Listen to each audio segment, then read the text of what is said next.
সনাতন astrological coaching centre online প্রাথমিক জ্যোতিষ শিক্ষা ক্লাস নাম্বার 58। বিষয় মৌখিক পরীক্ষার প্রস্তুতিমূলক আলোচনা। তো আজ ক্লাস হচ্ছে 8ই মে 2026। নিউমারোলজি করলে ড্রাইভার নাম্বার হচ্ছে 8 এবং কন্ট্যাক্ট নাম্বার হচ্ছে 5। তার সঙ্গে আজ শুক্রবারে ক্লাস হচ্ছে 6 আর 5 11 মিলে 2 এবং সকাল 8টা, অর্থাৎ 8টা মানে 8 আর 2 10 মিলে 1 রবি। তো আজকে লগ্ন হচ্ছে মিথুন লগ্ন। যখন ক্লাস শুরু হচ্ছে তখন মিথুন লগ্ন, আপনারা হরোস্কোপ দেখতে পাচ্ছেন, লগ্নে বৃহস্পতি অবস্থান করছে।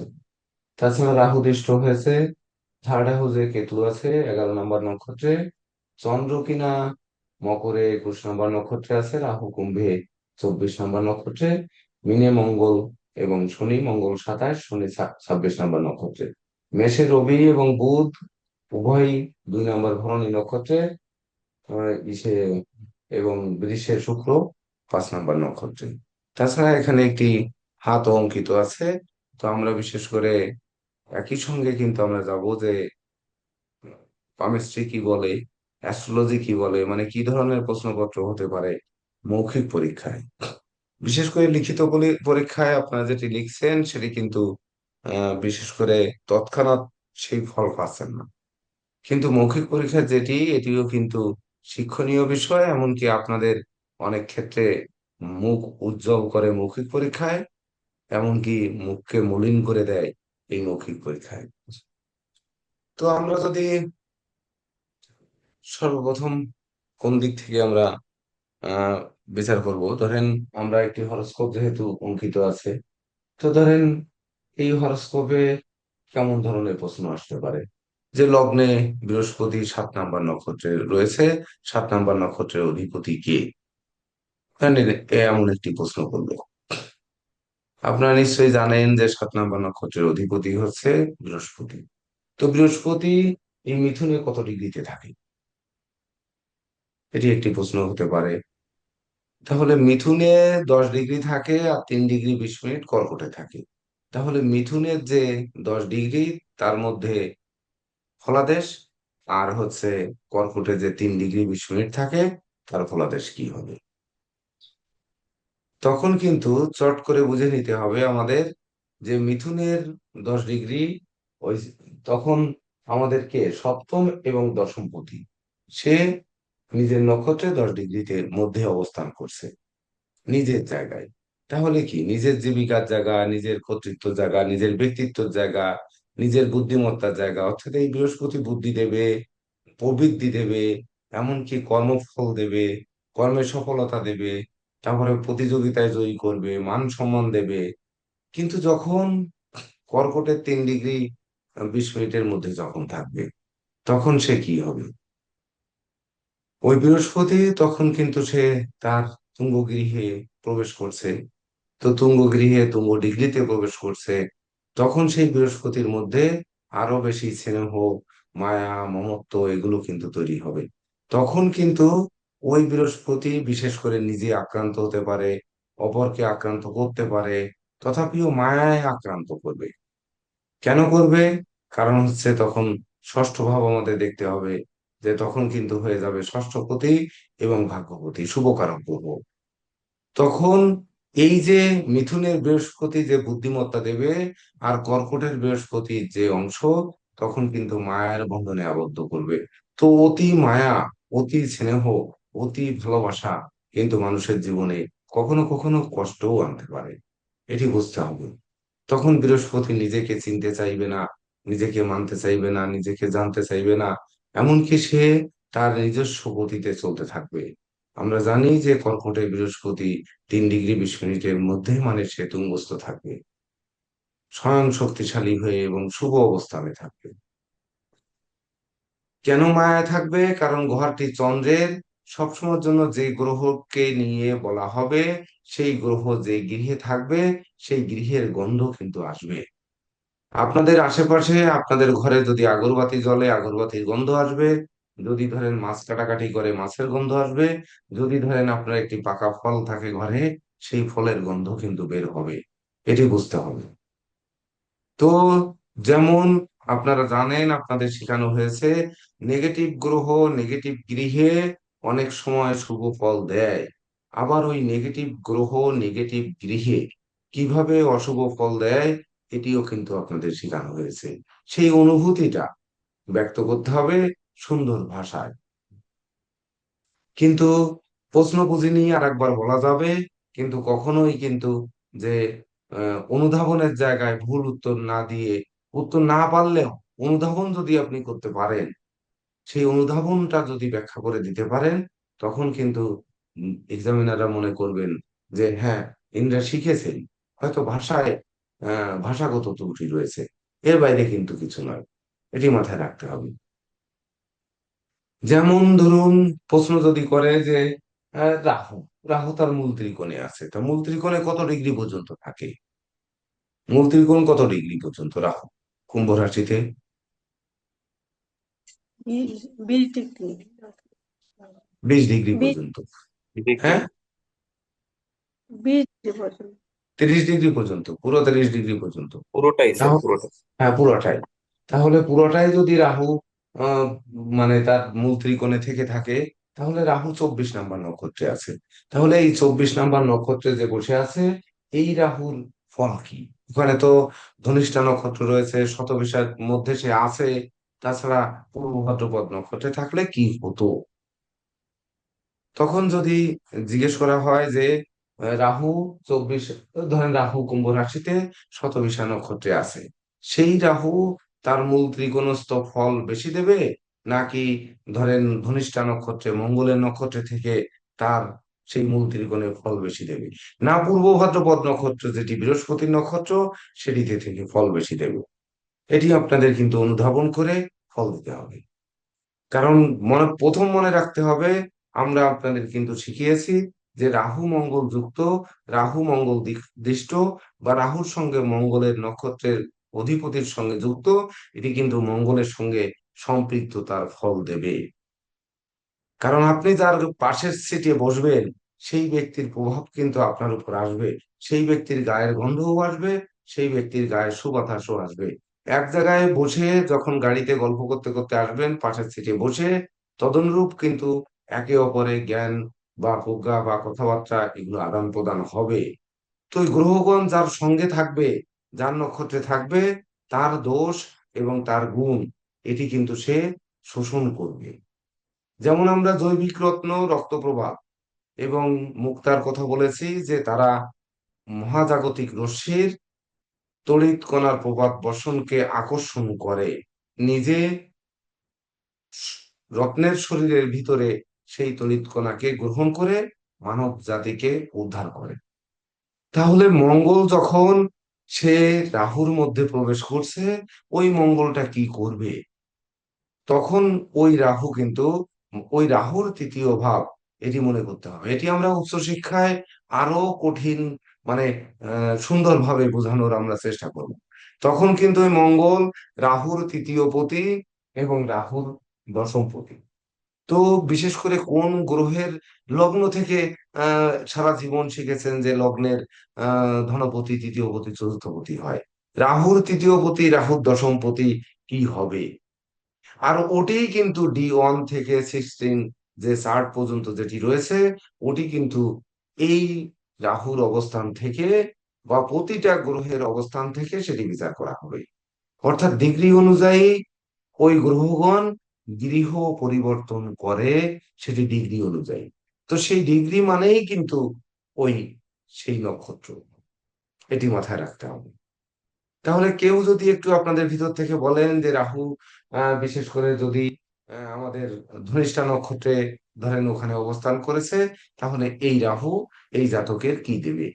একজন বলবেন ধনিষ্ঠা নক্ষত্র, একজন বলবেন শতভিসা, আর একজন বলবেন পূর্ব ভাদ্রপদের ফলাদেশ।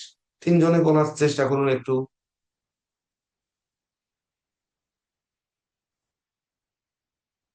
খুব অল্প সময় নেবেন, আমরা একটু বৃহৎ আলোচনা করার চেষ্টা করব, সেহেতু খুব দ্রুত বলবেন।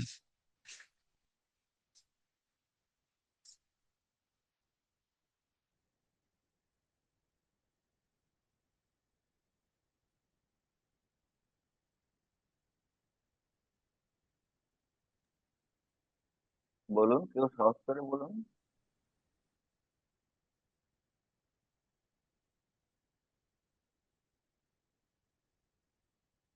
বলেন, দ্রুত দ্রুত দ্রুত। তার সর্বপ্রথম হচ্ছে এখানে ধনিষ্ঠা নক্ষত্রে 6 ডিগ্রি 40 মিনিট পাচ্ছে রাহু। তো এখানে যেমনটা স্যার বললেন যে রাহু এবং মঙ্গল যখন একত্রিত হয়, তো এদের কম্বিনেশনে কিন্তু একটা অঙ্গারক যোগ সৃষ্টি হয়। কিন্তু যেহেতু এটা মূল ত্রিকোণস্থ অবস্থা, এই কারণে রাহু কিন্তু এই রাহু এবং মঙ্গল একত্রিত হয়ে কোনো খারাপ ফল দিচ্ছেন। নক্ষত্রগত বিচারে যেহেতু মঙ্গলের নক্ষত্র এবং রাহু ছায়া গ্রহ একত্রিত হচ্ছে, সেটা কিন্তু ওই বিচারের দিক থেকে দেখতে গেলে একটু নেগেটিভ মনে হলেও মূল ত্রিকোণস্থ রাহু হওয়ার কারণে এই নেগেটিভটা ওই ওই ধরনের নেগেটিভ ফলাফল দিবে না। তাহলে আর মঙ্গল কি ফল দেবে এই জায়গায় কিন্তু, ধরেন আমার প্রশ্ন শুরু হবে, তাহলে এই মঙ্গলের অবস্থান কি হবে ওখানে? আচ্ছা, এখানে যেটা হওয়ার আমরা যে দিকগুলো দেখতে পারি, যখন মঙ্গল কিন্তু একজন মানুষের মধ্যে এক ধরনের ইচ্ছা শক্তি, তেজ, প্রাণ শক্তি এগুলোর প্রতীক। তো রাহু সবকিছুকে বৃদ্ধি করে। তো সেই ক্ষেত্রে রাহুর আহ, এই যে বৃদ্ধি করার দিকটা, এটা এই ইচ্ছা শক্তি, তার মনের জোর, শারীরিক বল সবকিছুর সাথে কোথাও না কোথাও কানেক্ট করে রাহু এবং মানে মঙ্গলের নক্ষত্রের কম্বিনেশন। আবার এখানে ধনিষ্ঠা নক্ষত্র একজন মানুষের সৃজনশীল কাজ, যেমন গান বাজনা, বাদ্য, এগুলোকে কিন্তু ইন্ডিকেট করে। তো এখানে এই ধনিষ্ঠা নক্ষত্র যখন রাহুকে কানেক্ট করতেছে, তখন কিন্তু এই বিষয়গুলোতেও তার উন্নতির একটা বা আগ্রহের জায়গা বৃদ্ধি পাওয়ার সুযোগ থাকে। তো এইখানে যেহেতু মূল ত্রিকোণস্থ রাহু, তো এটা পজিটিভলি বৃদ্ধি পাওয়ার সম্ভাবনা থাকবে। স্যার পরের নক্ষত্র কি বলবো স্যার? একটা একটা করে তো বলতে হ্যাঁ, হবে। না, পরেরটা আরেকজন বলবে। কিন্তু ঠিক আছে। সেই জায়গায় যদি আবার একটু বলা হয় যে, এই জায়গায় যদি আবার একটু বলা হয় যে আপনি আরেকটু জুড়ে দিতে পারেন যে জন্মছকে মঙ্গলের অবস্থানের অনুযায়ী, যে বিশেষ করে সেই ব্যক্তির কতটা সাহসী হবে, কতটা ধৈর্যশীল হবে, কতটা নীতি কঠোর হবে, সেগুলো জন্ম প্ল্যানেটের সঙ্গে বিশ্লেষণ করে তবেই না আমাদের ফলাদেশ দিতে হবে। রাইট তো স্যার। এই প্ল্যানেট এটা ফার্স্টে বলা হয়তো উচিত ছিল। অঙ্কিত থাকবে না। তো অঙ্কিত যেহেতু থাকবে না মৌখিক পরীক্ষায়, ধরেন মৌখিক পরীক্ষা না হয়ে এটি ধরেন আপনাদের শিক্ষার ক্লাস হল, তাহলে মঙ্গল কি হয়েছে? মঙ্গল কিনা রাহু দৃষ্ট হয়েছে, এবং সেই মঙ্গল শনি যুক্ত হয়েছে। তো শনি মঙ্গল দুজনেই যুক্ত হয়েছে, সেখানে রাহুর দৃষ্টি পড়েছে। তাহলে মঙ্গল এখানে ক্ষতিগ্রস্ত হয়েছে। অর্থাৎ মঙ্গল যতই মূল ত্রিকোণস্থ, সে ধনিষ্ঠা নক্ষত্রে থাকুক, কিন্তু তথাপিও সেই মঙ্গলের উপরে রাহুর দৃষ্টি পড়ার কারণে তার ধৈর্যের কারণ বাঁধ আদৌ ভাঙবে কিনা, এটি আপনাদের বিবেচনা করতে হবে। যে অবশ্যই ভাঙবে। যদি ভাঙে তাহলে নেতৃত্ব ভাঙবে, যদি ভাঙে কর্তৃত্ব ভাঙবে, যদি ভাঙে তাহলে তার শ্রমিক কর্মচারী মিত্রভৃত্য দাস দাসী এগুলোর দ্বারাও ক্ষতিগ্রস্ত হবে। এমনকি তার ফুসফুসের পীড়ায় ভুগবে। তাছাড়া ধরুন, ওই মঙ্গল তখন ওই রাহুর কিনা দশমপতি, তখন কর্ম নিয়ে হাহুতাশ করবে, ব্যবসা বাণিজ্য নিয়ে করবে, এগুলো নিয়ে কিন্তু তার ভাবতে হবে। এমনকি প্রতিপত্তি থাকবে, কিন্তু সেই প্রতিপত্তির কোনো মূল্য থাকবে না। বহু গুণ থাকবে, কিন্তু গুণের স্বীকৃতি পাবে না। এটি কিন্তু করতে পারে। সেটি এই প্ল্যানেটগত অবস্থানে বললাম, তখন মঙ্গলের অবস্থান সাপেক্ষে আপনাদের সেটি বলতে হবে। জি স্যার। এবার আরেকজন একটু বলুন, যে মঙ্গল যদি শতবিশা নক্ষত্রে, ওই সরি রাহু শতবিশা নক্ষত্রে অবস্থান করেছে। স্যার আমি একটু বলি স্যার, হিমাংশু বলেন। মিত্র। রাহু যদি শতবিশা নক্ষত্রে থাকে তাহলে তো স্যার তার শক্তি আরো বেড়ে যায়, হুম। কিন্তু পজিটিভ শক্তি এখানে বৃদ্ধি পায়। তাহলে এই জায়গা প্রযুক্তিগত, বৈজ্ঞানিক গবেষণা, নতুন উদ্ভাবনের দিক স্যার আমার মনে হয় একটু বৃদ্ধি পায়। ব্যক্তির কাজের ক্ষেত্রে অবিরাম চ্যালেঞ্জ এবং নতুন নতুন নতুন পথে অনুসন্ধানের প্রবণতা বেড়ে যায়। যখন কিন্তু বেড়ে রাহুর যায়, প্রভাবের কারণে স্যার কখনো কখনো কর্মক্ষেত্রে বিভ্রান্তিও ঘটে যায়। এইবার কিন্তু মনে করতে হবে রাহু যখনই তার বিশেষ করে কি শতবিশা নক্ষত্রে অবস্থান করছে, সবসময় যে গৃহে অবস্থান করবে যে গ্রহ, তার পঞ্চম এবং নবম ঘরে কিন্তু একই নক্ষত্রের একই গ্রহ থাকে। এটি সব সময়ের জন্য মুখস্থ রাখতে হবে, সব সময়। কিভাবে থাকে দেখেন, এর 5 নাম্বার ঘরে, এই 5 নাম্বার ঘর যেখানে সে দৃষ্টি দিয়েছে, এখানে কি রাহুর নক্ষত্র নেই? আছে না? জি আদ্রা স্যার। নক্ষত্র, রাহুর আচ্ছা নক্ষত্র আছে না? তার হ্যাঁ, নবম আদ্রা আছে, ঘর, 6 নম্বর নক্ষত্র। এখানে নবম ঘরে কি সাতই নক্ষত্র আছে না? আচ্ছা আছে। স্যার। তাহলে প্রত্যেকটা রাহু যেখানে থাকবে তার পঞ্চম ঘরে তো সে দৃষ্টি দেবে, মানে এই পঞ্চম ঘর মানে নবম দৃষ্টি, আর হচ্ছে এই নবম ঘর মানে তার পঞ্চম দৃষ্টি। তাহলে এই গৃহে যে রাহু অবস্থান করছে, তাহলে কি আমরা কখনো বলবো যে ধরেন আমার মতো যদি পরীক্ষক হয়, তাহলে কিন্তু প্রশ্ন করবে যে রাহু তো সব সময় যা পঞ্চম সপ্তম নবম এবং দ্বাদশে দৃষ্টি দেয়, তো দ্বাদশেরটা বাদ দিলাম, সপ্তমেরটা বাদ দিলাম, পঞ্চম এবং সপ্তমে কিন্তু তার নিজের নক্ষত্র থাকে। তাহলে এই পঞ্চম আর নবমের যে দৃষ্টি, এই দুটি দৃষ্টির ফলাদেশ ব্যাখ্যা করুন। ধরেন ব্যাখ্যা করুন প্রশ্ন না আসলো, আমাদের কিন্তু শিখতে হবে যে যখনই রাহু যে গৃহে থাকবে তার যে পঞ্চম ভাবে দৃষ্টি দেবে, তাহলে রাহুর তার পঞ্চম ভাবে দৃষ্টি দেবে, রাহুর পঞ্চম ভাবে, তাহলে ওই পঞ্চম ভাবটা কি হবে? তাহলে পঞ্চম ভাবটা হচ্ছে তার লগ্ন ভাব। তাহলে লগ্ন ভাবে তার রাহুর নক্ষত্র রয়েছে। লগ্ন যদি রাহুর নক্ষত্রে থাকে বা বৃহস্পতি যদি রাহুর নক্ষত্রে থাকে, তাহলে কি হবে? আর এই বৃহস্পতি তো রাহুর নক্ষত্রে নেই, বৃহস্পতি নক্ষত্রে আছে। এই বৃহস্পতি যদি আপনার ইসে থাকতো, মৃগশিরা মঙ্গলের নক্ষত্রে থাকতো, তাহলে কি হতো? এটি কিন্তু অনুধাবন করতে হবে, এটা হচ্ছে শিক্ষা।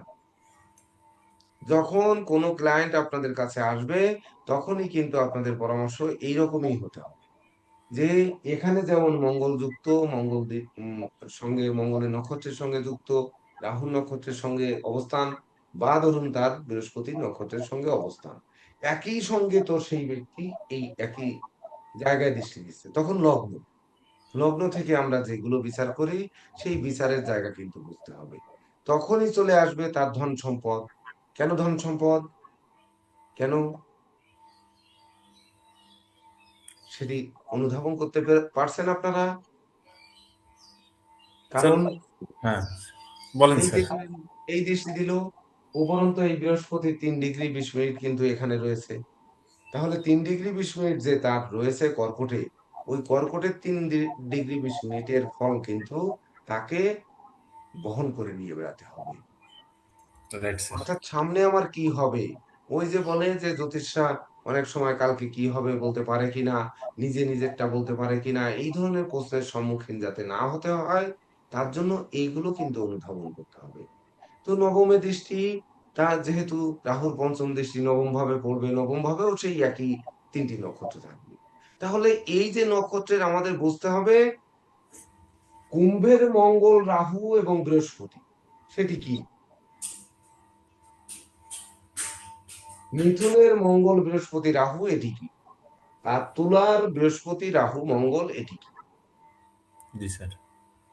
এই 3টি যে নক্ষত্রের অধিপতি 3 রাশিতে অবস্থান করছে, এটি কি জানবেন আপনারা আমাদের সর্বশাস্ত্র পারঙ্গম সেই জেকে দেব স্যার মহোদয়ের কাছ থেকে, যে এই উম, কুম্ভের মঙ্গল রাহু বৃহস্পতি, মিথুনের মঙ্গল বৃহস্পতি রাহু, আর তুলার মঙ্গল বৃহস্পতি রাহু। একটু জানেন? হ্যাঁ, নমস্কার স্যার। এখানে নমস্কার। তো স্যার যেমন হ্যাঁ, স্যার। কুম্ভে রাশি, তুলা রাশি এবং মিথুন রাশি, তিনটা রাশি হচ্ছে বায়ু রাশি।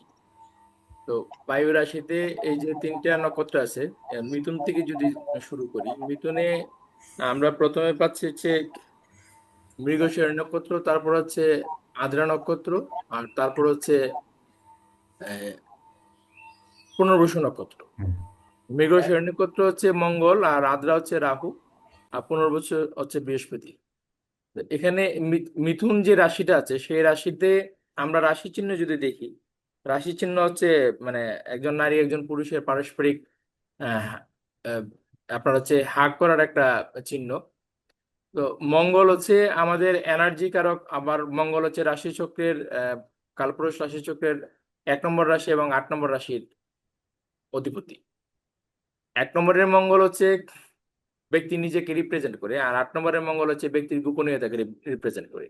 তো রাশি চিহ্ন কিন্তু কোনো না কোনো ভাবে আমাদের মানবের এক ধরনের গোপনীয়তাকেই উপস্থাপন করছে। তো এই জায়গায় মৃগশিরা নক্ষত্রে মঙ্গল এখানে বসে আছে। মৃগশিরা নক্ষত্রের যে প্রতীক, সেই প্রতীকটি মানে মৃগের যে শির, সেই শিরটি নির্দেশ করছে আমাদের বনচরের যে ব্যাপার, অর্থাৎ বনের অভ্যন্তরে মৃগয়ায় আগে রাজরাজারা যেত, সেই মৃগয়ার ব্যাপারটিকে উঠে আনছে। তো এখানে মঙ্গল যখন থাকে তখন ব্যক্তি হচ্ছে রিকভার করতে চায়, তার হচ্ছে যে তার মনের মধ্যে যে আপনার হচ্ছে এক ধরনের আলাদা ভাব থাকে আর কি। তার যে ইচ্ছা আছে সেই ইচ্ছা কামনা, সেই কামনার অবদমন করে আপনার হচ্ছে সে রিকভার করতে চায়। আর আদ্রা নক্ষত্র যেটি আছে, আদ্রা হচ্ছে রুদ্রের, আদ্রার অধিদেবতা হচ্ছে আপনার রুদ্র। তো রুদ্র হচ্ছে স্যার, আমরা রুদ্রের একটা কাহিনী জানি যে যখন ধূম্রলোচনকে যুদ্ধে পরাজিত করেন ভগবান শিব, তখন আপনার হচ্ছে ক্লান্ত শ্রান্ত শিব যখন বসে একটু বিশ্রাম নিচ্ছিলেন, তখন তার চোখ থেকে এক ফোঁটা পানি ঝরেছিল।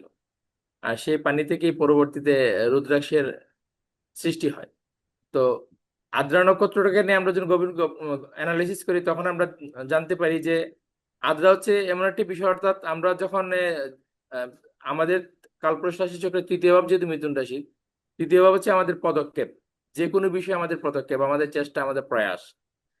তো আমরা হচ্ছে যখন চেষ্টা এবং প্রয়াস করি তখন সেটা অত্যন্ত হার্ড ওয়ার্কিং হয়, এবং এই হার্ড ওয়ার্কিংটা অনেকটা যুদ্ধের মতো, যেটা 3য় ভাব থেকে আমরা পরাক্রম বিচার করি, মানে বল বীর্য বিচার করি।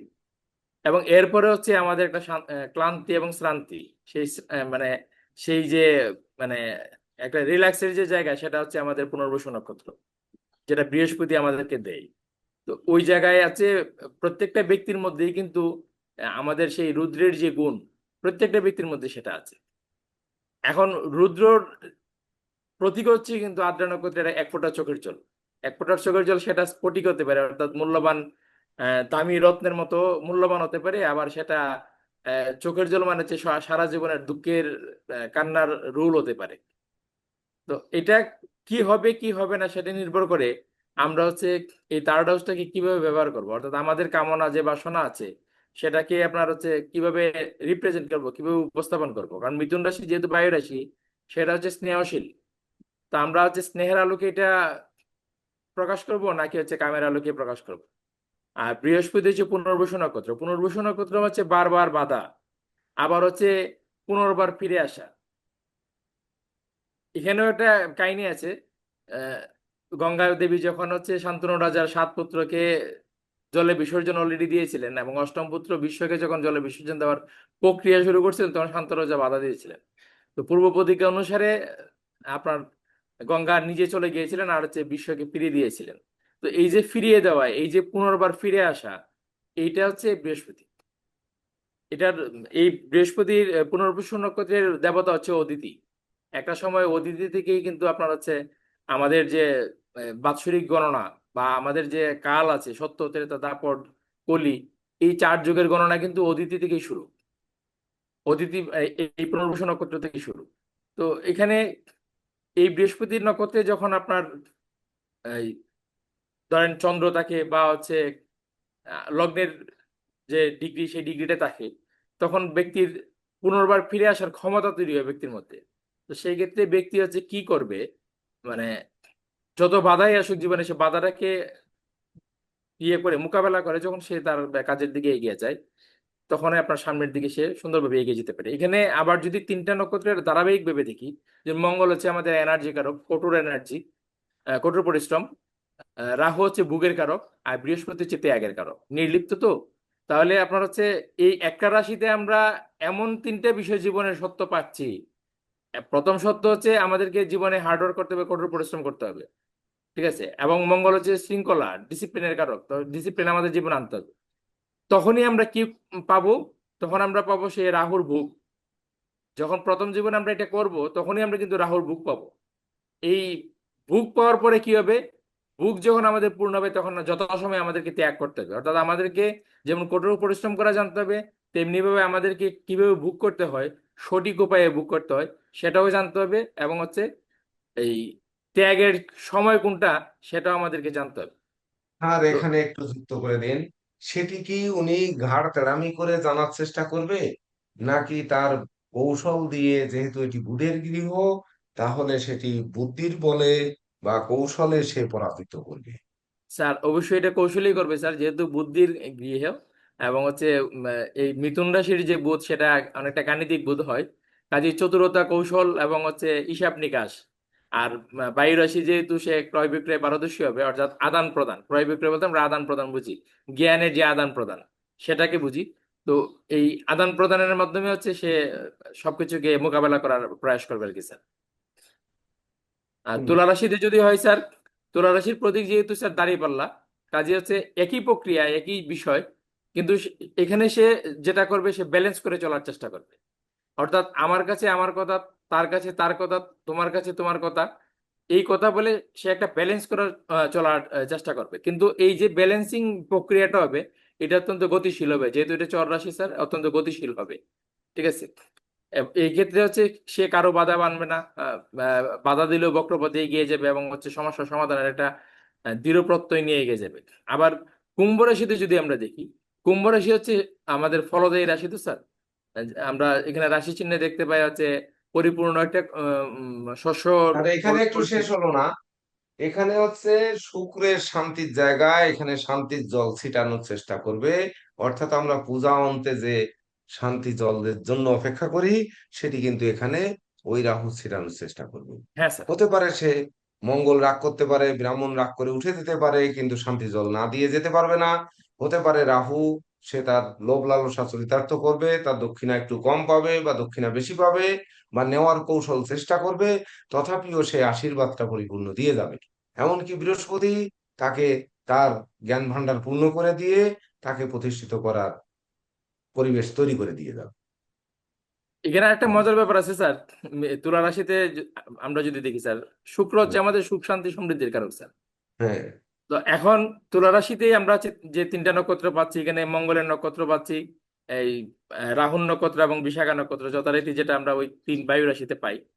তো এখানে আমি যেটা বললাম যে কঠোর পরিশ্রম, তারপর হচ্ছে অপার ভোগ, আর তারপর হচ্ছে ত্যাগ। তো সুখ শান্তি সমৃদ্ধি, এই জায়গায় আমরা হচ্ছে পরিশ্রমও আছে, ভোগও আছে, ত্যাগও আছে। আমরা সবচেয়ে মজার বিষয় যেটা আমি বলতে চাচ্ছি, সেটা হচ্ছে স্যার, আমাদের কালপুরুষ রাশি চক্র শুক্র দ্বাদশ রাশি মিনে স্যার হয়, এই তুঙ্গস্থ হয়। এখন মীন রাশি হচ্ছে স্যার ত্যাগের রাশি। তাহলে সুখ শান্তি সমৃদ্ধির কারক গ্রহ ত্যাগের জায়গায় গিয়ে স্যার আপনার হচ্ছে এই সমৃদ্ধ হয় স্যার। আমাদের প্রচলিত সমাজে একটা কথা আছে, ভোগে সুখ নাই, ত্যাগে প্রকৃত সুখ। আমরা সবাই হচ্ছে স্যার এই বাপ সম্প্রসারণ ব্যাপী স্যার, এটা আমরা পরীক্ষায় দিছি, পড়ছি। তো আমাদের রাশি চক্র কিন্তু সেটাই বলছে, ভোগে সুখ নাই, ত্যাগে প্রকৃত সুখ। অর্থাৎ দ্বাদশ রাশিতে, মীন রাশিতে সুখ, এই সুখ কারক গ্রহ শুক্র কিন্তু সত্যগ্রস্ত হচ্ছে স্যার। আর কুম্ভ রাশিতে এই তিনটা, যেখানে স্যার রাহু আনন্দময় স্থানে আছে, এখানে নিত্যরত দেখেন রাহু রাহু। তো রাহুর এখানে শতবিশা নক্ষত্র, রাহু শতবিশা নক্ষত্রের ব্যাপকতা অনেক বড়। মানে আমাদের যে মহাকাশ, যে মহাকাশ 360 ডিগ্রি মহাকাশ নিয়ে আমরা হচ্ছে জ্যোতিষ চর্চা করি, সেখানে হচ্ছে শতবিশা নক্ষত্রের অবস্থান সবচেয়ে বৃহৎ। কারণ 100টি নক্ষত্রপুঞ্জ নিয়ে এই শতবিশা নক্ষত্রের যে নক্ষত্র মণ্ডল আছে, সেটা আছে। তো এবং এটা হচ্ছে গোলাকার চক্রাকারের হচ্ছে সেই শতবিশা নক্ষত্রের উপস্থিতি মহাকাশে। তো শতবিশা নক্ষত্রের মধ্যে ব্যাপকতা আছে। তো এই এই রাহু হচ্ছে সার্বিকভাবে ব্যাপক উপস্থিতি নিয়ে আসে এখানে। এখানে ধনিষ্ঠা নক্ষত্রের যে প্রতীক আছে স্যার, মঙ্গল, এই মঙ্গল এই পর্যায়ে এসে মঙ্গল কিন্তু স্যার আপনার, সে যে পরিশ্রমটা করে সেটা আনন্দ চিত্তে করে। কারণ ধনিষ্ঠা নক্ষত্রের যে প্রতীক মৃদঙ্গ, মৃদঙ্গ মানুষ তখনই বাজায় যখন হচ্ছে সে আনন্দে থাকে। তো এটা আমি এই কারণে এগুলো বলছি যে এই ভিতরের যে কথাগুলো আছে স্যার, সেগুলো আমাদের অ্যাস্ট্রোলজার মানে যারা আছে বা আমাদের সনাতন অ্যাস্ট্রোলজার কোচিং সেন্টারে যারা ছাত্র আছে তাদের সবাইকে এগুলো জানতে হবে। আর এখানে শতভিষা নক্ষত্রে যে মন্ডলাকার হচ্ছে রাউন্ড। রাউন্ড মানে কি হচ্ছে আমাদের যে পরিশ্রম সেটা কিন্তু বারবার ফিরে আসে। আমাদের যে কি বলে এই ভোগ যেটা আছে সেই ভোগও বারবার ফিরে আসে, ঠিক আছে। আর যেই শেষ পর্যন্ত যে পূর্ব ভাদ্রপদ নক্ষত্র স্যার, পূর্ব ভাদ্রপদ নক্ষত্র হচ্ছে আমাদের ইয়ে আছে প্রতীকটা হচ্ছে সজ্জাঘাটের মাথার দিক। এখানে এই নক্ষত্রের মধ্যে এক ধরনের একটা হিংসার ব্যাপার থেকে যায়।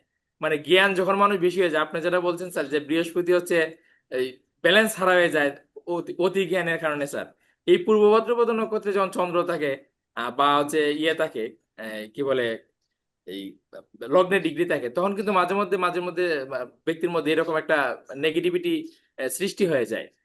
সে হঠাৎ করে খেয়ে হারিয়ে ফেলে, অর্থাৎ রাহুর প্রভাব এবং মঙ্গলের প্রভাব মাঝে মধ্যে চলে আসে। কারণ 3 ডিগ্রি 20 মিনিট এখানে আছে তো প্রথম চরণ তো স্যার। কারণ প্রথম চরণটা যেহেতু আমাদের ধর্মত্রিকোণ, সেখানে কর্তব্যের মানে খাতিরে অর্থাৎ কর্তব্যটাকে সঠিকভাবে নির্বাহ করার জন্য মাঝে মধ্যে তাকে কঠোর হতে হয়। মাঝে মধ্যে তাকে হচ্ছে এই অন্যকে, যেমন গুরু যেভাবে আপনার, যেহেতু গুরু কারো গ্রহ হচ্ছে বৃহস্পতি, মাঝে মধ্যে শাসন করে, তো শাসনের জায়গায় কঠোরতা নিয়ে আসে। এই কঠোরতাটাকে অনেক সময় আহ, মানে রাহুর একটি হিসেবে অন্যরা ভুলভাবে গ্রহণ করতে পারে, আবার হচ্ছে মঙ্গলের একটিভিটিস হিসেবে অন্যরা ভুলভাবে গ্রহণ করতে পারে।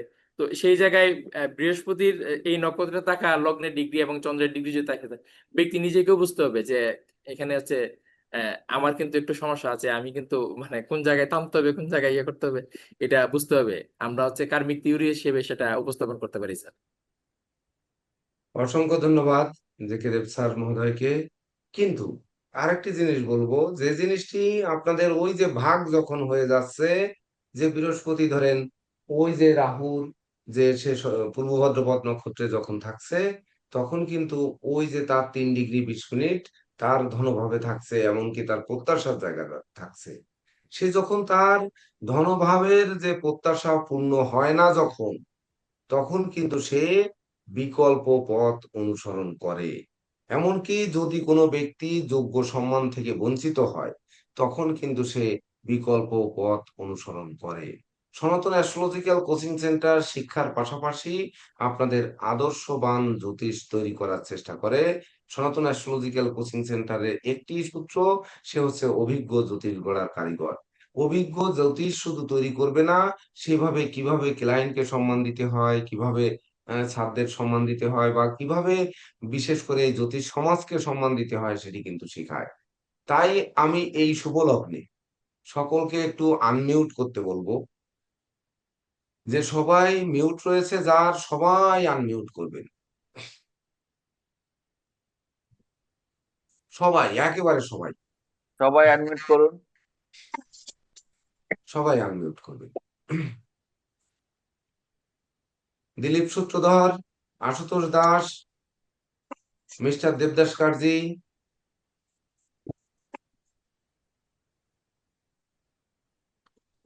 করেছেন আপনারা। হ্যাঁ। দেখুন, সনাতন অ্যাস্ট্রোলজিক্যাল সনাতন আপনি মিট করে নিন। সনাতন অ্যাস্ট্রোলজিক্যাল কোচিং সেন্টার, আপনারা দেখেছেন যে আমাদের একজন প্রবীণ ব্যক্তিত্ব স্বপন, অ্যাস্ট্রোলজার স্বপন কুমার চক্রবর্তী, উনি আপনাদের সঙ্গে থেকে আপনাদের যে সহযোগিতা বা আপনাদের যে অক্সিজেন দিচ্ছেন, উনি কে, ওনাকে আপনারা হয়তো কতটা চিনেছেন। দীর্ঘদিন ধরে আপনারা একসঙ্গে ক্লাস করেছেন। আপনারা অনেকে মনে করেছেন যে স্বপন কুমার চক্রবর্তী অবশ্যই আমাদের সহপাঠী হবেন। তো সেইভাবে সিনিয়র দাদা বা সিনিয়র ভাই বা ধরুন সিনিয়র কাকা, সিনিয়র মামা, এভাবে আপনারা সম্বোধন করেছেন। সনাতন অ্যাস্ট্রোলজিক্যাল কোচিং সেন্টার ঘোষণা করছে আজ থেকে যে এই স্বপন কুমার চক্রবর্তী হচ্ছে সনাতন অ্যাস্ট্রোলজিক্যাল কোচিং সেন্টারের চেয়ারম্যান, দ্যাট মিনস প্রেসিডেন্ট, এবং একই সঙ্গে যদি বাংলায় বলেন তাহলে সভাপতি। অর্থাৎ চেয়ারম্যান এবং সভাপতি বা ধরুন আপনার সেই প্রেসিডেন্ট, তাকে আজ থেকে স্যার বলে সম্বোধন করতে হবে এই সিনিয়র ব্যক্তিকে। এটি আচ্ছা, আমাদের নমস্কার স্যার। এখন স্যার নমস্কার। করতালি দিয়ে সবাই শুভেচ্ছা জানাবেন। সবাই আমরা অভিনন্দন জানাই আমাদের নমস্কার নবগত স্যার। প্রেসিডেন্ট স্যারকে। স্যার নমস্কার নমস্কার congratulations. নমস্কার স্যার। স্যার নমস্কার স্যার। নমস্কার দাদা স্যার। নমস্কার। নমস্কার নমস্কার স্যার। নমস্কার। নমস্কার। চেয়ারম্যান স্যার আপনাকে প্রণাম। আপনাদের সবাইকে প্রণাম। প্রণাম স্যার। তো ধারাবাহিকভাবে আপনারা আস্তে আস্তে আসবেন, সেগুলো আপনারা উপলব্ধি করবেন যে এই জ্যোতিষ শিক্ষার ধারাবাহিকতা আমাদের কোন দিকে যাচ্ছে, আমরা কোন দিকে যাচ্ছি আপনারা বুঝতে পারবেন। আমরা গতকালকে একটি পোস্ট দেখেছেন, নতুন সূর্য উদিত হয়েছে জ্যোতিষ জগতে। তো জ্যোতিষ জগতে নতুন সূর্য আজ থেকে মনে করব এই অ্যাস্ট্রোলজার স্বপন কুমার চক্রবর্তী মহোদয়। উনি সনাতন অ্যাস্ট্রোলজিক্যাল কোচিং সেন্টারের উনি চেয়ারম্যান। এটি হচ্ছে আমাদের নতুন সূর্য। আপনারা অনেকে প্রশ্ন করতে চেয়েছেন বা অনেকে দেখেছি ওখানে কমেন্ট করেছেন যে আমরা এটি বুঝতে পারতেছি না। তো এই যে নতুন সূর্য মানে আমরা সিদ্ধান্ত নিয়েছি, সনাতন অ্যাস্ট্রোলজিক্যাল কোচিং সেন্টার এককভাবে সিদ্ধান্ত নিয়েছে যে এই অ্যাস্ট্রোলজার স্বপন কুমার চক্রবর্তী মহোদয়কে চেয়ারম্যান নির্বাচিত করেছেন। অনেক এবং অনেক এটি অভিনন্দন হচ্ছে আমাদের অক্ষয় প্রেসিডেন্ট এবং স্বপন কুমার অব্যয় চক্রবর্তী। চেয়ারম্যান। বুঝলেন? সর্বশেষ কথা হচ্ছে অভিনন্দন এটি এবং অক্ষয় স্বাগত স্যার। এবং আমরা অব্যয়। হচ্ছে স্বাগত হ্যাঁ স্বপন স্যার, কুমার চক্রবর্তী মহোদয়। নমস্কার স্যার, স্যার আপনাকে নমস্কার। স্যার আপনাকে নমস্কার। নমস্কার স্যার, আমার একটু কথা আসছিল। নমস্কার স্যার। স্যার ওই হ্যাঁ স্বপন দাদার আগে আমরা স্যারই ডাকতাম, প্রথম হইতে একেবারে। এই দাদা হ্যাঁ বহুবার বলছে স্যার ডাকতে পারবেন না, স্যার ডাকতে পারবেন না, আমি আপনাকে সহপাঠী, আমার দাদা রাখবেন। আমরা স্যারই ডাকতাম, আমি হিমাংশু দায় ওই আমরা তার সরাসরি স্যার ডাকতাম। আচ্ছা, আজকের পর থেকে হচ্ছে আমি সবার কাছে রাখবো যে অ্যাস্ট্রোলজার স্বপন কুমার চক্রবর্তী মহোদয়কে আমি আমি হচ্ছে শুরু করছি। প্রেসিডেন্ট স্যার আপনাকে নমস্কার। প্রেসিডেন্ট স্যার, হ্যাঁ হ্যাঁ প্রেসিডেন্ট স্যার, স্যার বলবো আমরা সবাইকে। নমস্কার। প্রেসিডেন্ট স্যার নমস্কার। নমস্কার। প্রণাম জানাচ্ছি মাননীয় প্রেসিডেন্ট প্রেসিডেন্ট স্যার স্যার। আপনার নমস্কার। আমাদের হ্যাঁ জন্য যেভাবে আপনি সহযোগিতা করেছিলেন, যেভাবে আপনি এত যাবৎ করে আসছেন, এখন হয়তো আপনার হাত আরো সম্প্রসারিত হবে। এটি হচ্ছে আপনার কাছে আমার কায়মনোবাক্যে প্রার্থনা। অবশ্যই অবশ্যই স্যার, সেটা আমি আমার সাধ্যমতো চেষ্টা করব। আর একটু কথা বলবো দিলীপ সূত্রধরকে, উনি বোধহয় গেঞ্জি গাইয়ে দিয়ে এটা রেকর্ড হচ্ছে, আপনি একটা আচ্ছা শার্ট আচ্ছা, গাইয়ে ঠিক দেন। আছে। এটা উনি ইয়ে করে দিয়েছে, অফ করে দিয়েছেন ভিডিও, আমি খেয়াল করেছি। তো যাই হোক, তাহলে এই যে রাহু গুরুজি আমি কখন, গুরুজি আমাকে যদি অনুমতি দেন আমি হ্যাঁ দু দেন, একটা কথা হ্যাঁ বলতে চাই। ফিরোজ স্যার, হ্যাঁ আপনি 2 মিনিট বলুন।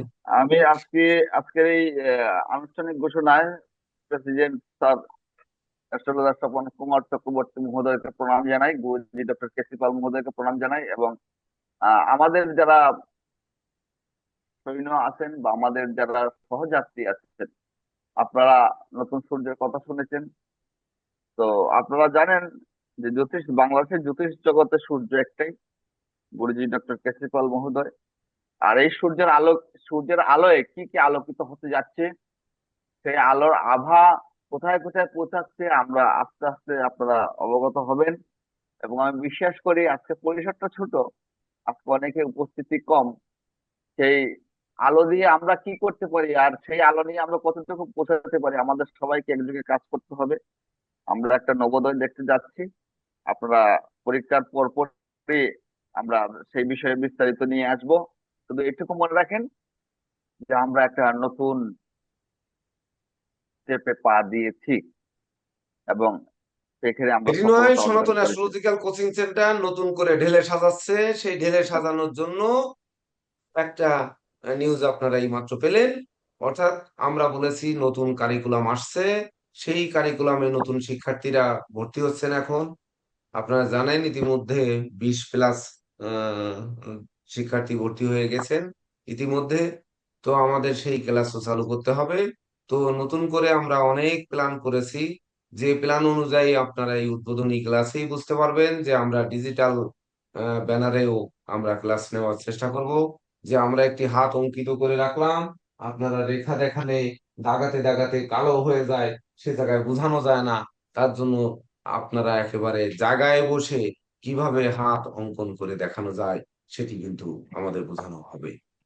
একই সাথে আমি প্রার্থনা করব যে আমাদের এই ডিজিটালাইজেশনে বিশেষ করে যে শিক্ষক মহোদয় রয়েছেন, অ্যাস্ট্রোলজার জে কে দেব মহোদয় এবং নীরজ কান্তি রয় মহোদয়, সেই সঙ্গে টিটু দাস আহ আগরতলা থেকে, এই তিন স্যারকে আমি আহ, বিশেষ করে দাবি রাখবো বা প্রত্যাশা রাখবো যে আপনাদের ওখানে বড় বোর্ড করতে হবে। আমি দেখেছি জেকে দেব স্যারের বোর্ড খুব ছোট, এই ছোট বোর্ডে ক্লাস নেওয়া মানে পরিপূর্ণরূপে হয়ে ওঠে না। বসে ক্লাস নেবেন কিন্তু বোর্ডে অন্তত এঁকে দিয়ে তারপরে দেখায় যেটি ফুল স্ক্রিনটায় থাকে। যেহেতু আমরা ফুল স্ক্রিনে ক্লাস নিতে পারি না, আমাদের কিছু সব প্রবলেম রয়েছে, এজন্য আমরা স্পিকার ভিউ দিতে পারি না। কারণ আমরা তিনজন শিক্ষক একই সঙ্গে যোগদান করি, আমরা স্পিকার ভিউতে আমরা ক্লাস পরিচালনা করব না। আপনারাই হচ্ছে আমার শক্তি, অর্থাৎ আমাদের শক্তি। সেই অনুযায়ী আমাদের এই গ্যালারি ভিউতেই কিন্তু ক্লাস চলবে। তো সেই অনুযায়ী আপনারা স্ব স্ব জায়গা থেকে আমার এই তিন স্যাররা আহ, পরিমাপ মতো, মানে যাতে ফুল স্ক্রিনটা আপনার ওই জায়গায় আসে, সেই অনুযায়ী বোর্ড তৈরি করে ফেলবেন। যাই হোক, সেটি তো আমাদের দেরি আছে, পরীক্ষা হয়ে যাবে তারপরে, এগুলো অনেক সময় পাওয়া যাবে।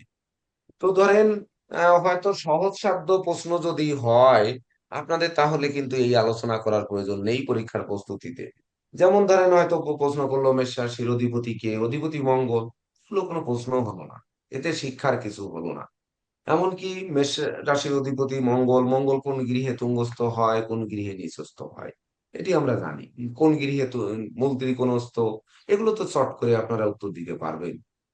কিন্তু যদি বলা হয় মেষের মঙ্গলের পার্থক্য আর বৃশ্চিকের মঙ্গলের পার্থক্য, দুই ঘরে সে কোথায় স্বস্তি ভোগ করে বা কোন জায়গায় সে স্বাধীনতা ভোগ করে, কেন করে, তাহলে মেষের মঙ্গল সে কিন্তু ঝামেলায় জড়িয়ে যায়। প্রথম হচ্ছে কেতুর নক্ষত্র থাকে অশ্বিনী, যার জন্য এই মঙ্গল কিন্তু জড়িয়ে যায়।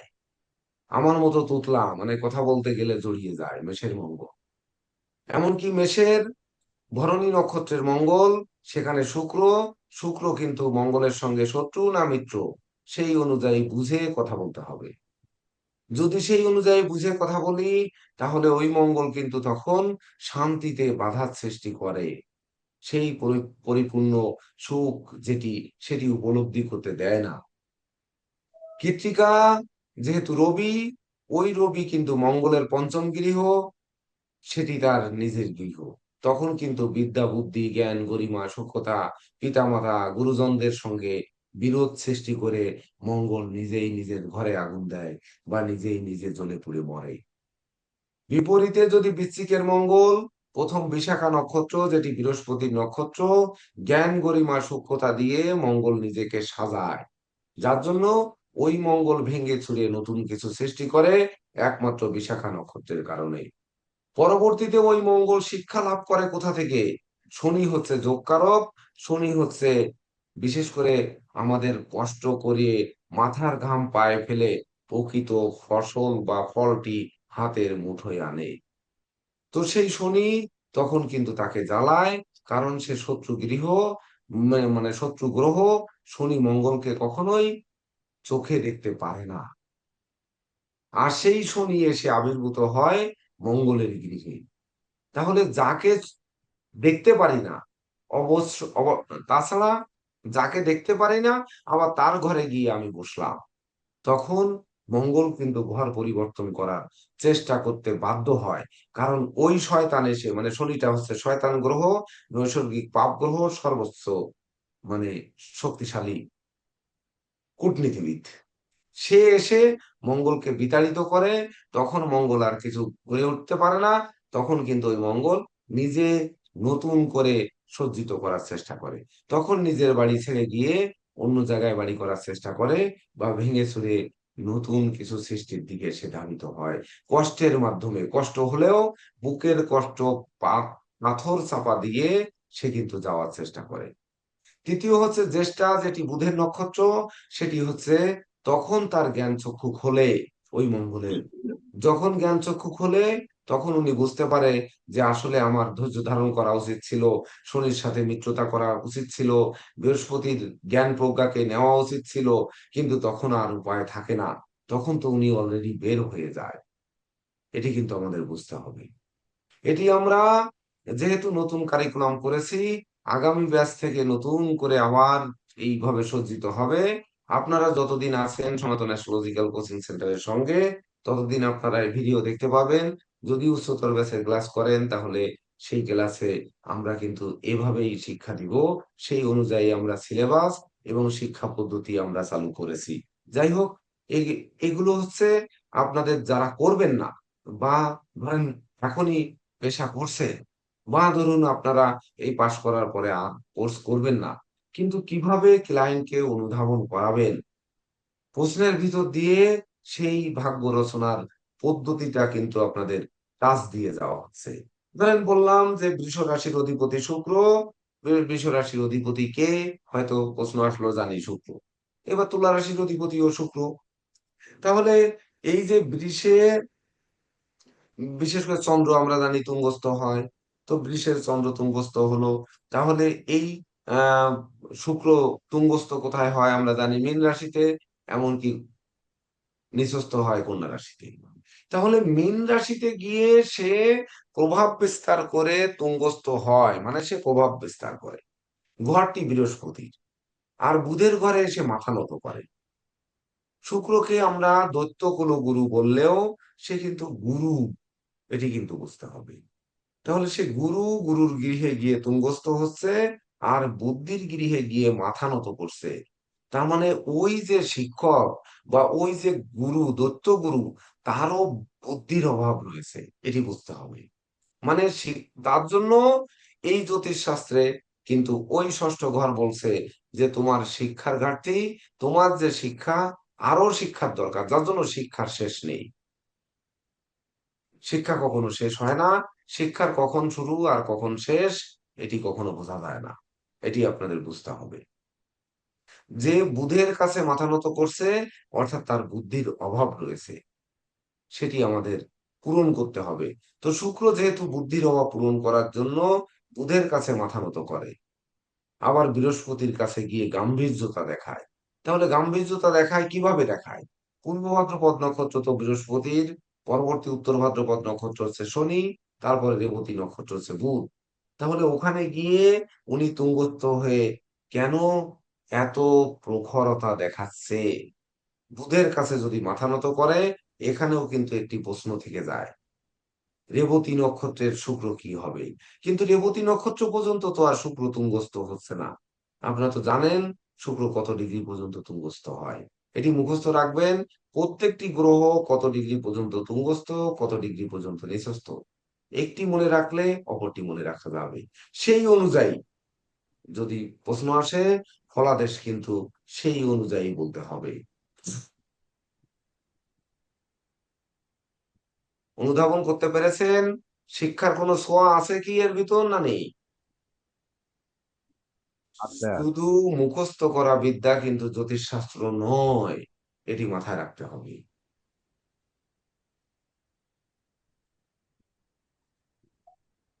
হুম। তাহলে এখানে কি ভাঙার দরকার আছে? যে আমাদের শুক্রের নিজ গৃহ, সেটি কৃত্তিকা, রোহিণী আর মৃগশিরা নিয়ে শুক্রের নিজ গৃহ।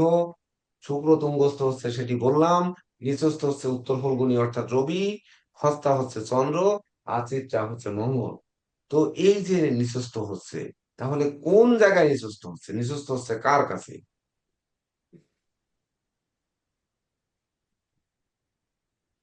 পারবো কি আমরা অনুধাবন করতে? কত ডিগ্রি স্যার পর্যন্ত নিচস্থ? স্যার একটা জিনিস আমার জানা ছিল, মানে বুধ তো মীন রাশি থেকে নিচ হয় অ্যাকচুয়ালি, তাই না? তো মীন রাশিতে তো নিজের নক্ষত্র আছে, রেবতী নক্ষত্র। তো বুধ যদি রেবতী নক্ষত্রে বসে নিচ হয়ে যান মীন রাশিতে, তখন তিনি কি পুরোপুরি নিচ ফল দিবেন না কিছুটা হলো ভালো ফল দিবেন? আর নিজের এই নক্ষত্রে জন্য যদি বসে বললাম আছে। শুক্র কত ডিগ্রি পর্যন্ত তুঙ্গস্থ। তুমি তুমি বলতেছো 15, শুক্র 27 ডিগ্রি পর্যন্ত স্যার। তাহলে 27 ডিগ্রি মানে মাত্র 3 ডিগ্রি বাকি বুধের, মাত্র 3 ডিগ্রি। তার মানে বুধের উপর সে নিচু হচ্ছে। ওই যে বললাম যে বুধের উপর নিচু হচ্ছে, মানে তার বিদ্যায় আরো বিদ্যা তার চায়, আরো তার জ্ঞান চায়। তার জন্য রেবতী নক্ষত্র ওখানেই গিয়ে পড়েছে।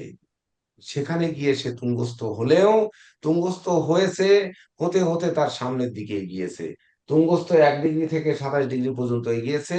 কিন্তু যখন বিশেষ করে 17 ডিগ্রি, 16 ডিগ্রি 40 মিনিট যখন পার করেছে, তখন কিন্তু সে ভাবনার জগতে চলে গেছে যে আমাকে আরো কিছু জ্ঞান আহরণ করতে হবে।